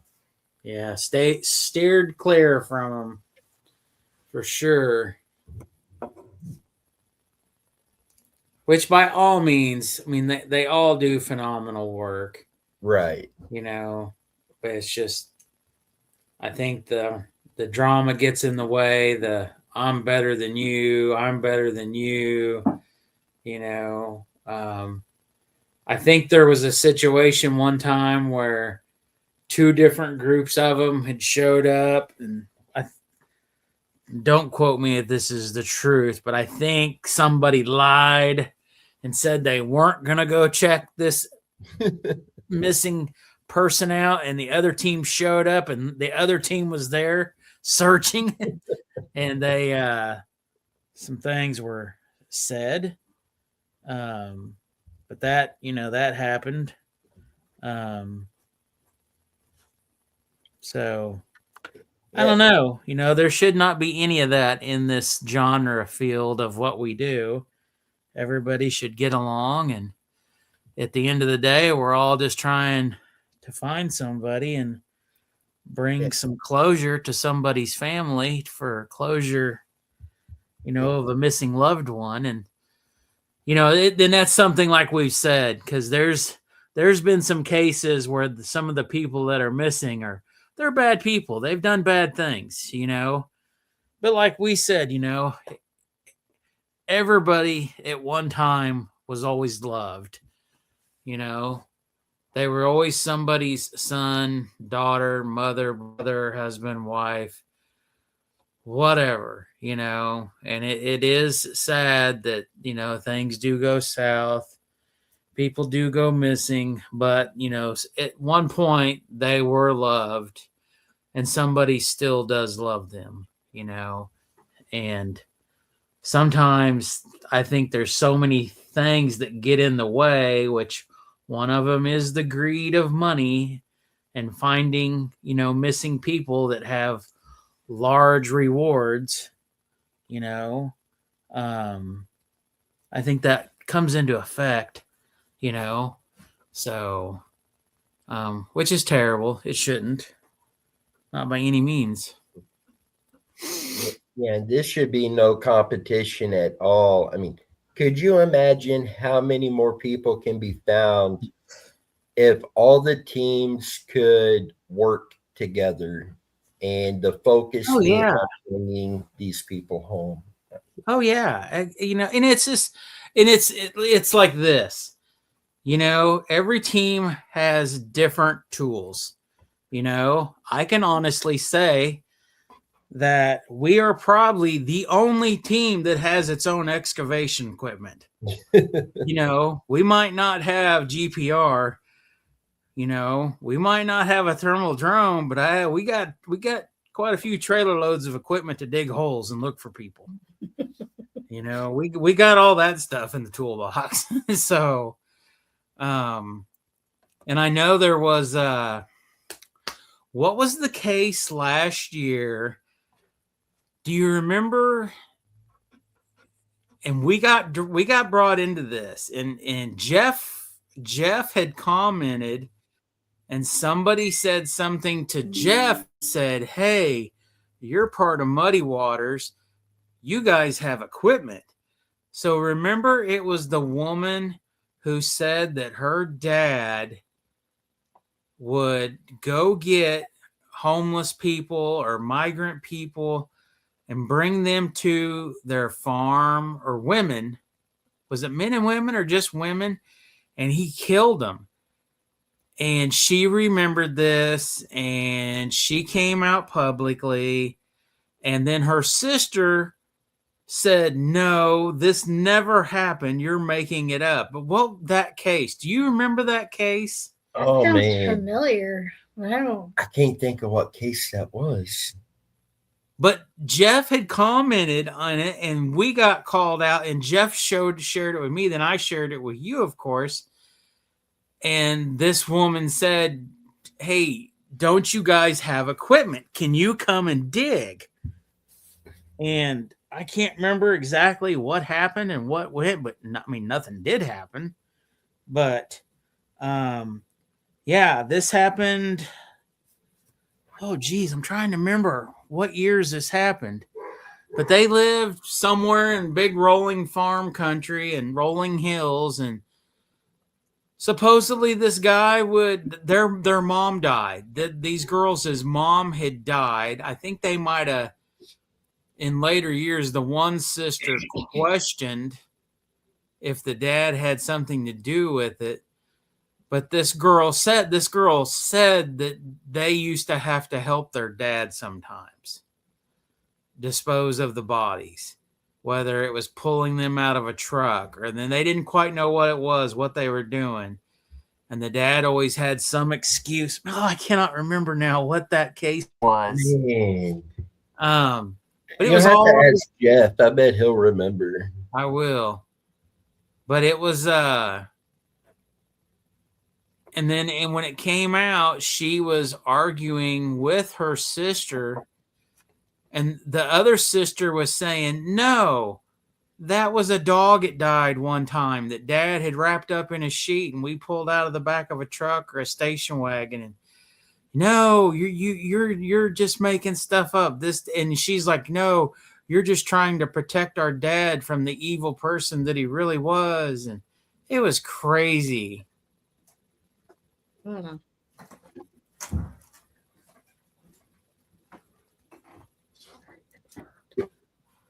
It's like Christmas time. It's Dutch Brothers. 9:22 at night. We have Dutch Brothers. Oh man, I'm glad Catfish ain't here to see this tonight. Yeah. Now I'm gonna turn off my background. Yeah. Yummy, yummy in my tummy. I am a Dutch Brothers addict. Mac made a comment. One group made the statement that they didn't want groups to double check their search areas. I will say this: if a group wants to come in and double check any area we search, I welcome that, because there is always a chance you overlook something. If they come in and they do find something, then you are going to learn about what you did wrong, what you need to do better to ensure you don't do that again. If they come through and they clear it as well, then you're going to be even more confident nothing's there and narrow your search. So if anybody wants to double check our search areas, I absolutely welcome that. And I do remember when that statement was made, and yeah, it completely changed my views. Some of these, I'll say it like this: some of these teams I've watched because I am able to learn techniques and different things like that. But through all of that, I just had a complete mindset change on a lot of things, and figured it's more beneficial to put my focus into staying away from drama versus getting wrapped up in all of that. And all that does is takes away your time, energy, resources from actually looking for a missing person. Yeah. I mean, I agree, and I've said it thousands of times. When I work, I usually listen to there's times when we have really good shows where we've had a lot of information come in. I will go back and re-listen to our show because, the majority of every day, I mean, there is days where Dennis and I don't talk because we have Tammy and I have something going on, or we have our grandkids, or Tammy doesn't let him. You guys talk enough. Dennis and Megan might have something going on, and there's times where we just don't talk, and but there's times where something we'll watch and I'll come across and I'm thinking, or we're doing a show, and then I'm going to be like, you know what? I want to go back and listen to that again because so much stuff was coming in so quick. And it was like when we do our episodes with Tamara, where she does her dowsing rods, there'll be things that'll come in so quick and so fast. And as you're talking and you're listening, then you start spacing off in left field, because then you're going, well, wait a minute. Just a couple minutes ago, somebody said something about this. And now to think about it, that kind of makes sense about what we talked about 2 years ago, or 2 months ago. So, but usually when I work, a side note, as I've gotten older, my hearing has greatly deteriorated. From racing for the majority of my life with loud motors, that did damage. Running equipment has damaged my hearing. So I do wear ear protection, and I usually do listen to shows while I work. And so it is great because it does give me chances personally to go over cases. Like, for example, we have a case that we're going to go over next week. It's a very old case. Today, Dennis and I was talking this morning after breakfast, and I went on YouTube and I only found one show that has ever gone over this lady's case. One other YouTube, I have found nothing else, either YouTube channel shows or podcasts. I have found nothing. So I was like, holy crap, I'm going to listen to this. So I listened to it and I learned so much just within their little 10-minute episode on this missing lady's case. You want me to pull her up? Yeah, go ahead. So this is Julia Stoddard. And she has been missing since 1983. Out of Delavan, Kansas. I haven't looked up exactly where. I've never heard of this town. But I definitely want to look into it. And I'm sure with Dennis and I doing just a little bit of work, we're going to find her original address.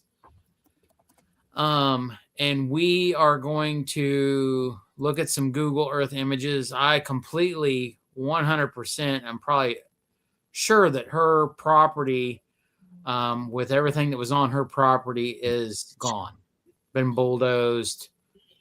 I doubt that anything is still standing.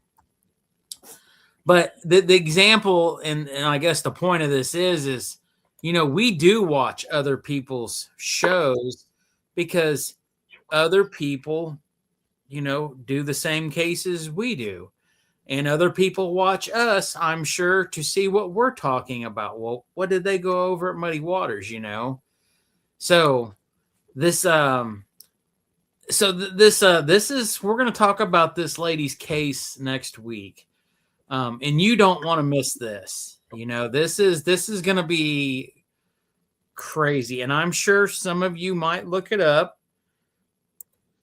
and see, what this is about, but this is crazy. So where exactly is it, Dennis?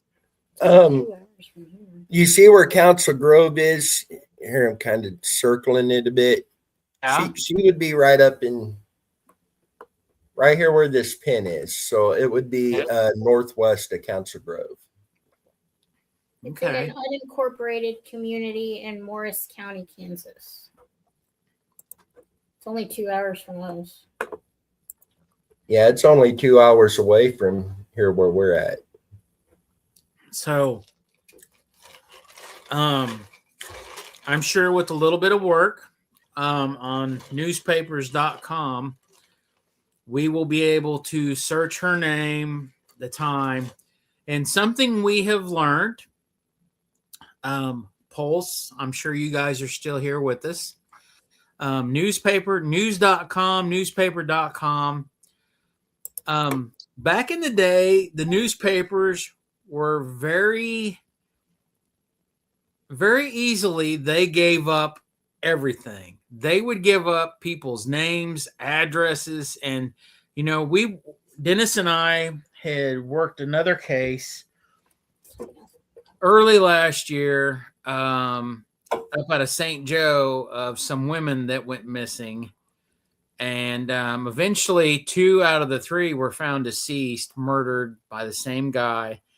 And believe it or not, we done enough searching that we were able to find the addresses of the location where the bodies were found, and we're able to pinpoint where this guy's neighbors, where this guy's relative lived, where he was going and doing this, because they had mentioned, oh, well, so-and-so's relatives' neighbors at 64608 Highway 12, blah, blah, blah. And they would put all this stuff. They do it all the time back in the 70s and 80s.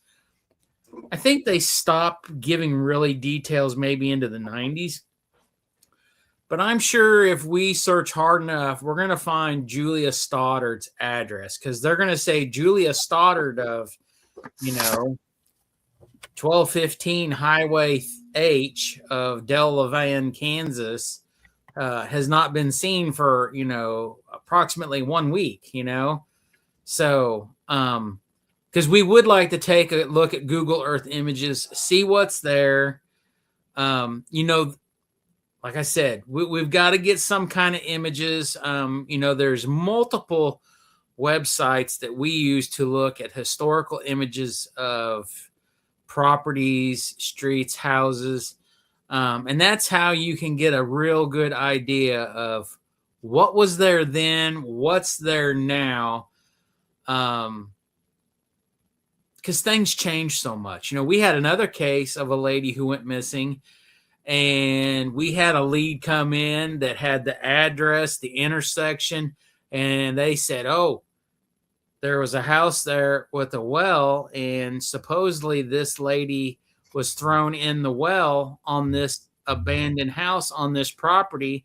And now today it's a 300 to 400 house subdivision. It's totally, everything is gone, and it's all housing subdivision development of neighborhoods. So yeah, that's gone, so, doing that research and finding stuff out. Oh my gosh, we're at 2 hours and 2 minutes and it didn't stop. Right. How about that? That's one way to work things multiple different directions to try to get answers when you're looking at stuff. For sure.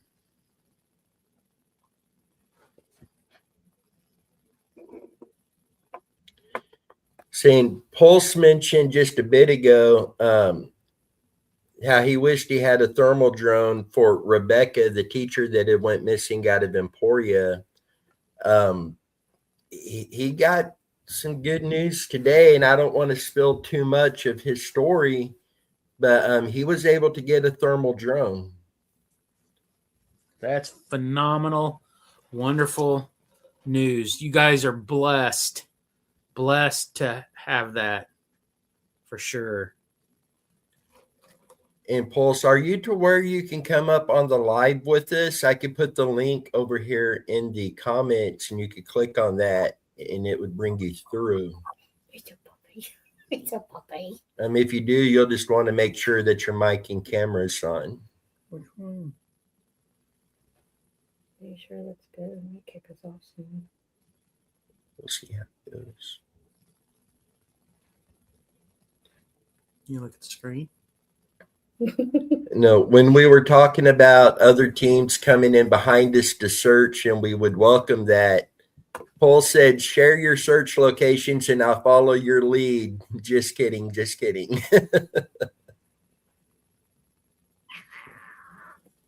Okay, he said yes. So let's put this. We'll put this right down here.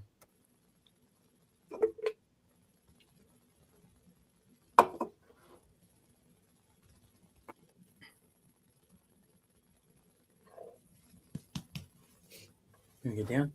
So it'd be nice to meet them.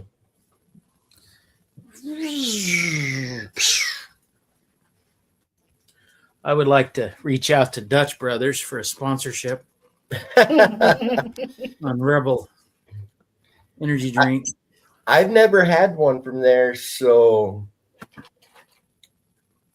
I've probably, I'm not a coffee drinker. I've had coffee. I've tried it maybe 5 times my whole entire life. It's disgusting. Just like beer. Just disgusting. So one of the kids I work with, one of the electricians that, I help, he likes to go to 7 Brew. So him and I were out running, working MoDOT stuff. And he's like, oh, man, we got to stop 7 Brew and get a pick-me-up drink. I'm like, man, I like coffee. He's like, no. They got these energy drink mixy drinks, fruity drinks. You'll like it. I was like, all right, let's get one. So I got hooked. Found out where all the 7 Brews were up in our area. I was hitting them. And then my brother started telling me about Dutch Brothers. And then I went to Dutch Brothers. And then I got addicted very badly. And they're just phenomenally delicious drinks. I mean, hands down.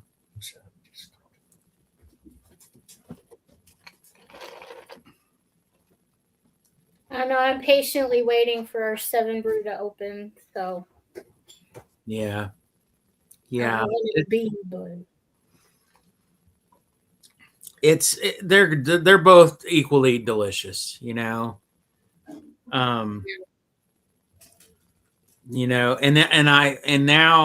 I went while we were working out of town. That same electrician, because him and I usually work together when we go out of town, and he told me, he said, "Hey, Scooter's Coffee has a fruity energy drink now you can get too." So we were lucky enough that in the town where we kept having to go get parts at, because we didn't unfortunately have some of the parts we needed for the electrical boxes that we were digging and putting in all the cable and stuff. So we went to the Scooters, and I was like, holy moly, these are pretty tasty too. So, but yeah, you'll enjoy it. So, but I'm just, I'm just definitely not a caramel macchiato latte with extra swirly milk and extra whatever. I'm not into that stuff. I just like these fruity drinks with the boba balls. see, that's mine is the macchiato. I like those. Oh, really? Yeah. Just see, I can't drink black coffee. I refuse. That is my pick of choice. No. Folgers, black coffee, strong enough to float a horseshoe, no cream, no Strong sugar. enough to float a horseshoe. I ain't never heard nobody say that. No, it's nasty. Here we go. Here's Pulse. Hello. Hey, Hi. how you doing? Hi, guys. How are you? Say, Good. I'm Dennis, Megan, Alex. Nice to meet you guys. Nice to meet you. And Yeah. first off, congratulations on the drone, man. That's an incredible piece of equipment. Oh yeah. It's very, very important. Like I have done lots of research on it, and I've reached out to a lot of people, even DJI themselves, and they were willing to donate one. However, it was difficult because the band and everything, they're all on back order, so it was kind of a learning curve. And I reached out to a few of the deer recovery companies, and they kind of liked what I was doing with it. and the message behind polls. So that's how I ended up getting one. Well, tell us a little bit about Pulse. What would you like to know? So, What got you started into this? so to tell you the truth, okay, so I'm married. I got 4 kids. Um, One of the things that actually kind of started it for me was there was a little girl that went missing from a campground, and she had autism and ended up drowning at the lake. Um, so that was kind of a start to it. Um, with us going camping as much as we did, I started to see these flyers in Topeka for Caden and his disappearance. And I was staying in, oh, sorry, I was staying in line at Casey's talking about the flyers. And it was like, I haven't heard an update on this. And it just so happened that um, the mother's boyfriend or husband, he was standing behind me Oh, and he wow. talked to me about it for about 20 minutes with me and my wife. And that was the deciding factor that I was going to search for him. Lo and behold, as you guys probably seen the news, he was just found. It was confirmed on the news and released yesterday. But I have spoken to his mother and everything. I was very hot on his trail. If he hadn't been found, I would have found him. Um, I don't know who found him. I don't know all the details or anything like that. Um, my condolences to the family, but I'm happy that he's home. Right. So And if I'm back, not mistaken, didn't you say that the next location on your list happened to be the area that they found him? yeah. So from his last whereabouts, he was last seen off of Munson and Topeka Boulevard. I started there. My thought process a little bit behind it was the 5 mile radius. Um, I ended up going, let's see, to the west first, searching the west, and didn't find nothing. So I had indications that he probably went east. There's a trail there just to the north of where he went missing, and it would have been the only place that he could have traveled without being seen on surveillance. So I searched um, 2, 3 locations to the east, and my next one would have been that I found him. Man. Yeah. Well, it, you know, doing what we do, No, knowing he's been brought home, but also knowing that you were on the right path, that does feel good. Um, you were going the right direction. right. And that's, tell you the truth, that's the most important thing to me. Like you said, I'm not in it as a competition. Like I respect you guys to the fullest. I have talked to Ventures with Purpose, Jared, on a couple occasions. I have mad respect for him because he kind of started this whole thing. Um, I've only ran into one individual and they just didn't seem friendly. And I get it. Some people think it's competition, stuff like that. But for Pulse or just me in general, that's not it. It's just like you said. I feel like we don't have enough resources. Our law enforcement, other search and rescue. We all have to fund it ourselves. It's just we have to work together, and our goal is to bring these people home, reunite them. So I'm with you guys. 100% there. Yeah. Yep. That's been a message that we've tried pushing forward for 5 years now. We even went to the point that we would come on and say, if any team is looking for search locations in a case, any help with that, we'd be willing to give that area a look and see what we come up with, give them the coordinates to go to that area, anything we could do to help. Yeah. We have had some teams that I found out they were going to be in a state long before we could make it. So I would contact them and ask them to search a specific location. And we've had it happen to where they did and they found the person there, but they like to come on YouTube and it was their gut instinct and all of this that led them to that location. And which, I mean, that gets frustrating, it gets aggravating. At the end of the day, the person was brought home, and that's what matters. But it's like, why does it have to be a competition?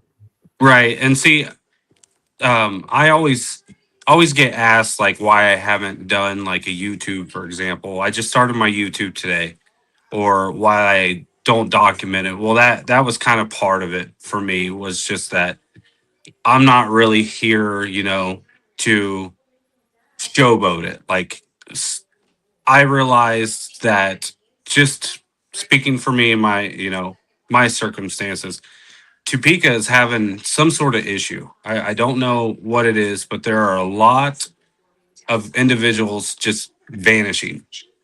They're not being seen on surveillance. They're just missing. No one knows if they're suicidal, if they have any mental health, or if they're runaways, or life's just got hard, accidents.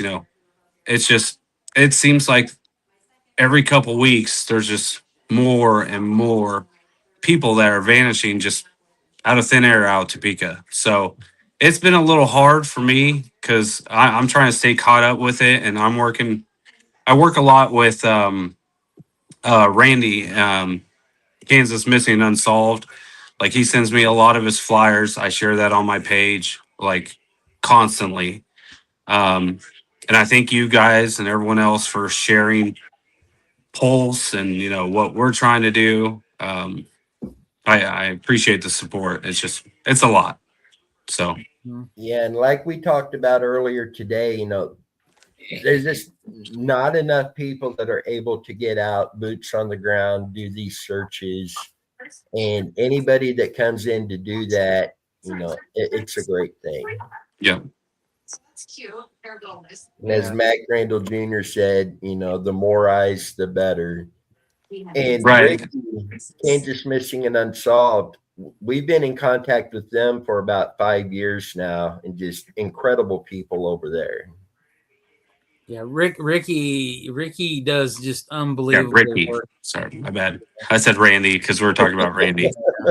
Ricky is my go-to guy. He's very helpful, and he's done a lot for me, so I very much appreciate him. Yeah. Yeah, he's here. one of the best. That's okay. Come here. This is one of my helpers. This is my wife. Hi. So, Hi, how are you? meet everybody. Yeah. There's our daughter. Yeah, one of my kiddos. So she's very helpful. So My major is in psychology. So Oh, we kind of help each other out. nice. Yeah. and I run everything by her. We watch the videos together. No way. Oh, way cool. So, I run everything by Megan to the point sometimes I think she gets tired of listening to me. right. No. But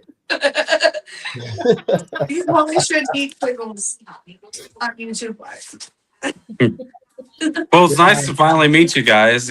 Sorry for blowing you guys up with the comments, and the link thing was a little bit hard, but I think I got it. I can't see comments on here. I don't know if it's something I need to click on. Oh, go back. You get a laptop, it'll be a lot easier.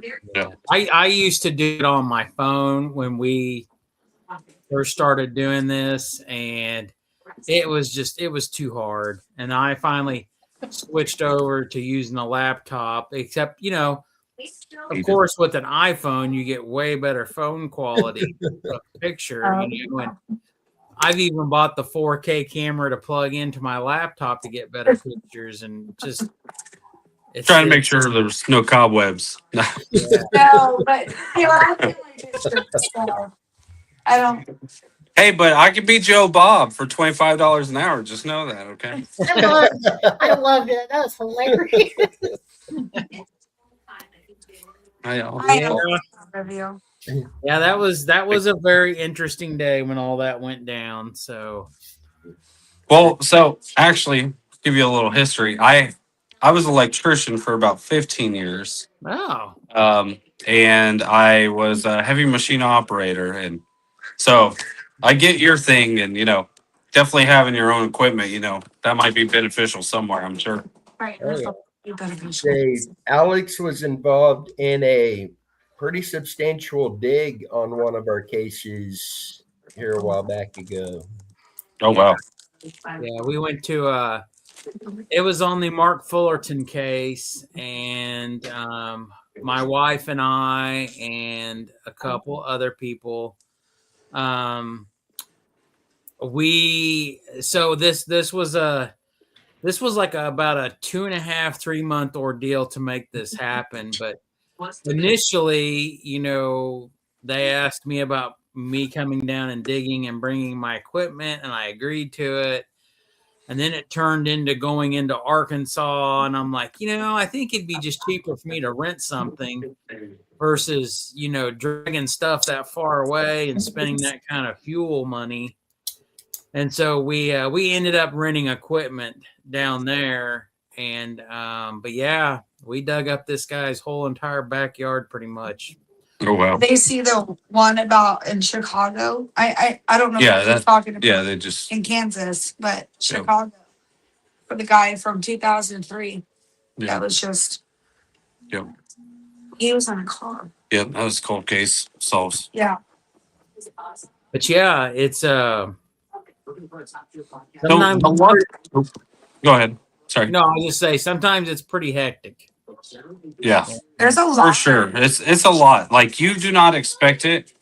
And to tell you the truth, what really opened my eyes was I believe I sent it to Dennis, but I what was it? It's called Map the Missing, and it shows you just that huge map across the United States of people missing with their vehicles, and then you can actually go over and click on like a summary, and it will break down every detail about what they have on the case.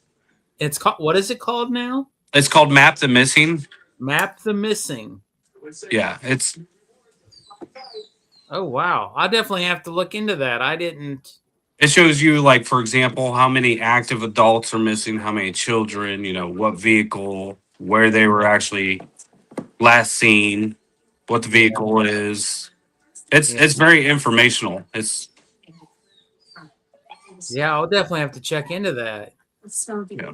So I just got I just downloaded an app right before I left last week to go out of town to work, and it is a live interacting police reporting app, and it's not the scanner app where you can You're listening go to to your phone. zip code and you can pull up and listen to your scanners. Oh, It's just We have us. Ah, I have huskies. oh, They're gonna go on a hooling spree here in a minute. so but it just tells you what's going on, and it's live reporting. So if Joe Bob is running down the street swerving all over and someone calls it in out of Topeka, it'll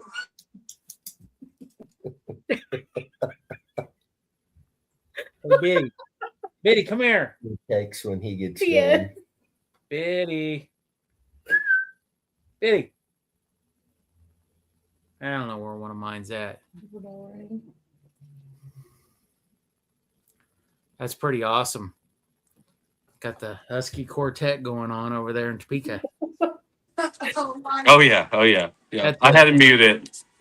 They went crazy. Yeah, I've got quite a few. I got a German Shepherd that will just go nuts for no reason, and I have to mute it sometimes. And then that'll start all the rest of them going crazy. So Yeah. Now, and to bring up another thing, I'm thankful it hasn't closed yet. Um, so when I was younger, I actually grew up over in Effingham, okay. and my stepsister at the time used to drive us up to Atchison because she lived in Atchison. So that's how I knew about the caves. And I know that the caves are extremely large. Um, the one that I'm thinking of, they do the Amelia Earhart show right there where Adventure with a Purpose did their search. There is access to a very large cave right there. And I just think it's something that shouldn't be ruled out. I think about it constantly that, maybe Bob and Mary Black It's your intuition. could have went into one of these caves. I don't personally know what the weather conditions were when they went missing. I haven't checked into that yet. Um, but it is definitely one thing that's popped up on my mind. Is it easily accessible? And the reason I say this is um the Urbex Explorer kids. So is this something that kids can get into easily? And the reason I'm saying is I would question if it's something that has remotely easily accessible, would they have not seen something by now?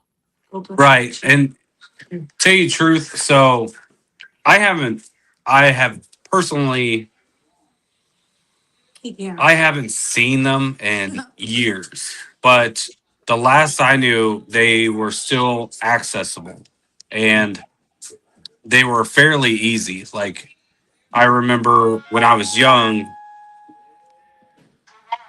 people going in them. And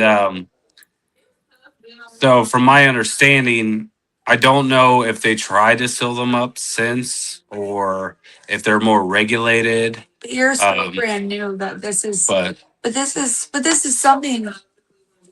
so Sorry. Yeah. that was just my thing. Yeah. You guys are Yeah. I mean, it's amazing the places that are accessible and you can go that that you don't know if people are going there or not. And I can give you a crazy example of that is if you come down I-70 and you come to the Legends area, and if you go past 435 on I-70 and on the southeast side of I-70 and 435, there's a creek. You can go down on four-wheelers in the creek, and there is giant drainage tunnels. You can get inside the drainage tunnels on ATVs, and you can come to the gates on the inside of the NASCAR track. Oh wow. Oh yeah, yeah. You can ride the drainage tunnels from the NASCAR track from all the way underground. And I didn't know this till some friends of mine, we were out riding one time, and he lived over in that area, and he's like, "Hey man, I want to go take you and show you something." And I'm like, "What?" He's like, "Just bring one of your four-wheelers that's got lights." And I'm like, "It's like noon. Let's go. What are you doing?" And he's like, That's a good friend. yeah, he's like, "Just I'm about it. bring one with lights." I'm like, "Okay." So we go and we leave his house, and we end up down there on this, riding on the side of I-70 and get down. And I'm like, where are we going? He's like, "Oh, we're going to go to the NASCAR track." And I'm like, "No way." Fast. I want to go fast. I want He's to go like, "No, fast. I'm serious." I'm all jacked "We're up gonna go to on the Mount Dew. So yeah, we rode all the way up. That's a long ways in the concrete tunnels. And when you get all the way up into that certain area, we had to literally, he had a sport, four-wheeler, and I had four-wheel drive ones. And we had to lift them up, stand them up, turn them around, and lay them back down to turn around and go back. Because there's gates. You can't get up into the infield, but it's the drainage system for the NASCAR track. And I was just like, "Oh my What they end God, up finding? crazy." No, he's just saying that tunnels went that far. Yeah. Kind of same thing with Atchison. Well, I looked it up. It said that there was 60 acres of tunnels under Atchison. Oh, wow. I put it in the comments. Well, like I said, I had been to that storage place that they did tours, and I want to say I turned and went down by the Walmart and was going east towards the river, and then we ended up in a parking lot, and then you went into the building, and then you talked to them and you paid, and they did tours every so often. But yeah, I took my wife and all the kids and the mother-in-law and father-in-law. We all went and did the tram ride, and like I said, it's really nice and clean in the front, and then they take you all the way really deep far back where it's just dirty, and then when you're back in there, they shut everything off. There we go. And they said, this is the darkest thing you will ever experience in your life. Oh my goodness. And it was 125 acres. Yeah. like you could hear other people's hearts beating. Oh wow. And then they start it back up and turn the lights on. Then you go all the way back out, and you're just like, flip lights. whoa. So, but if there is cave systems like that, I mean, absolutely, that's something that has to be looked at. Mm-hmm. But I guess in a way, are we looking at it as they got lost and something happened, and that's how they ended up there? Because that one. So, just kind of my thoughts on it. So that was one of them. And sorry to interrupt. No, it's okay. The other one that I was thinking needed to be searched was for the blacks was. I could probably pull it up on GPS, but there's a main road that goes straight down and it goes straight to the river. Like That it seemed like there was to the river. to the river. If If I remember right. Let me see. I don't know if I can minimize this. No, I can't minimize it. It's okay. But it was something that. Sorry, I'm on cell phone. Yeah. But it was something. So like. From where they lived, there was like a main road that would go south, and it seemed like it would pretty much lead to like a boat ramp on the river. And to me, that one kind of made a little bit of sense to do some searching on because, maybe weather conditions were a factor, or, maybe whoever was driving was having a medical emergency or something and just wasn't prepared to drive, and Well, I believe it might be something worth looking into. I would say more than likely the husband always did the driving. Yep. Just because the issues that the wife always had. And right. I know that, and my husband does most of the driving. Yeah, I think we all do. I know that we had made the comment, well, what if they were driving and she had an episode and backhanded him or hit him while he was driving, and he just, Right. What was her medical condition? Sorry, I've been doing schooling, and we have 4 kids.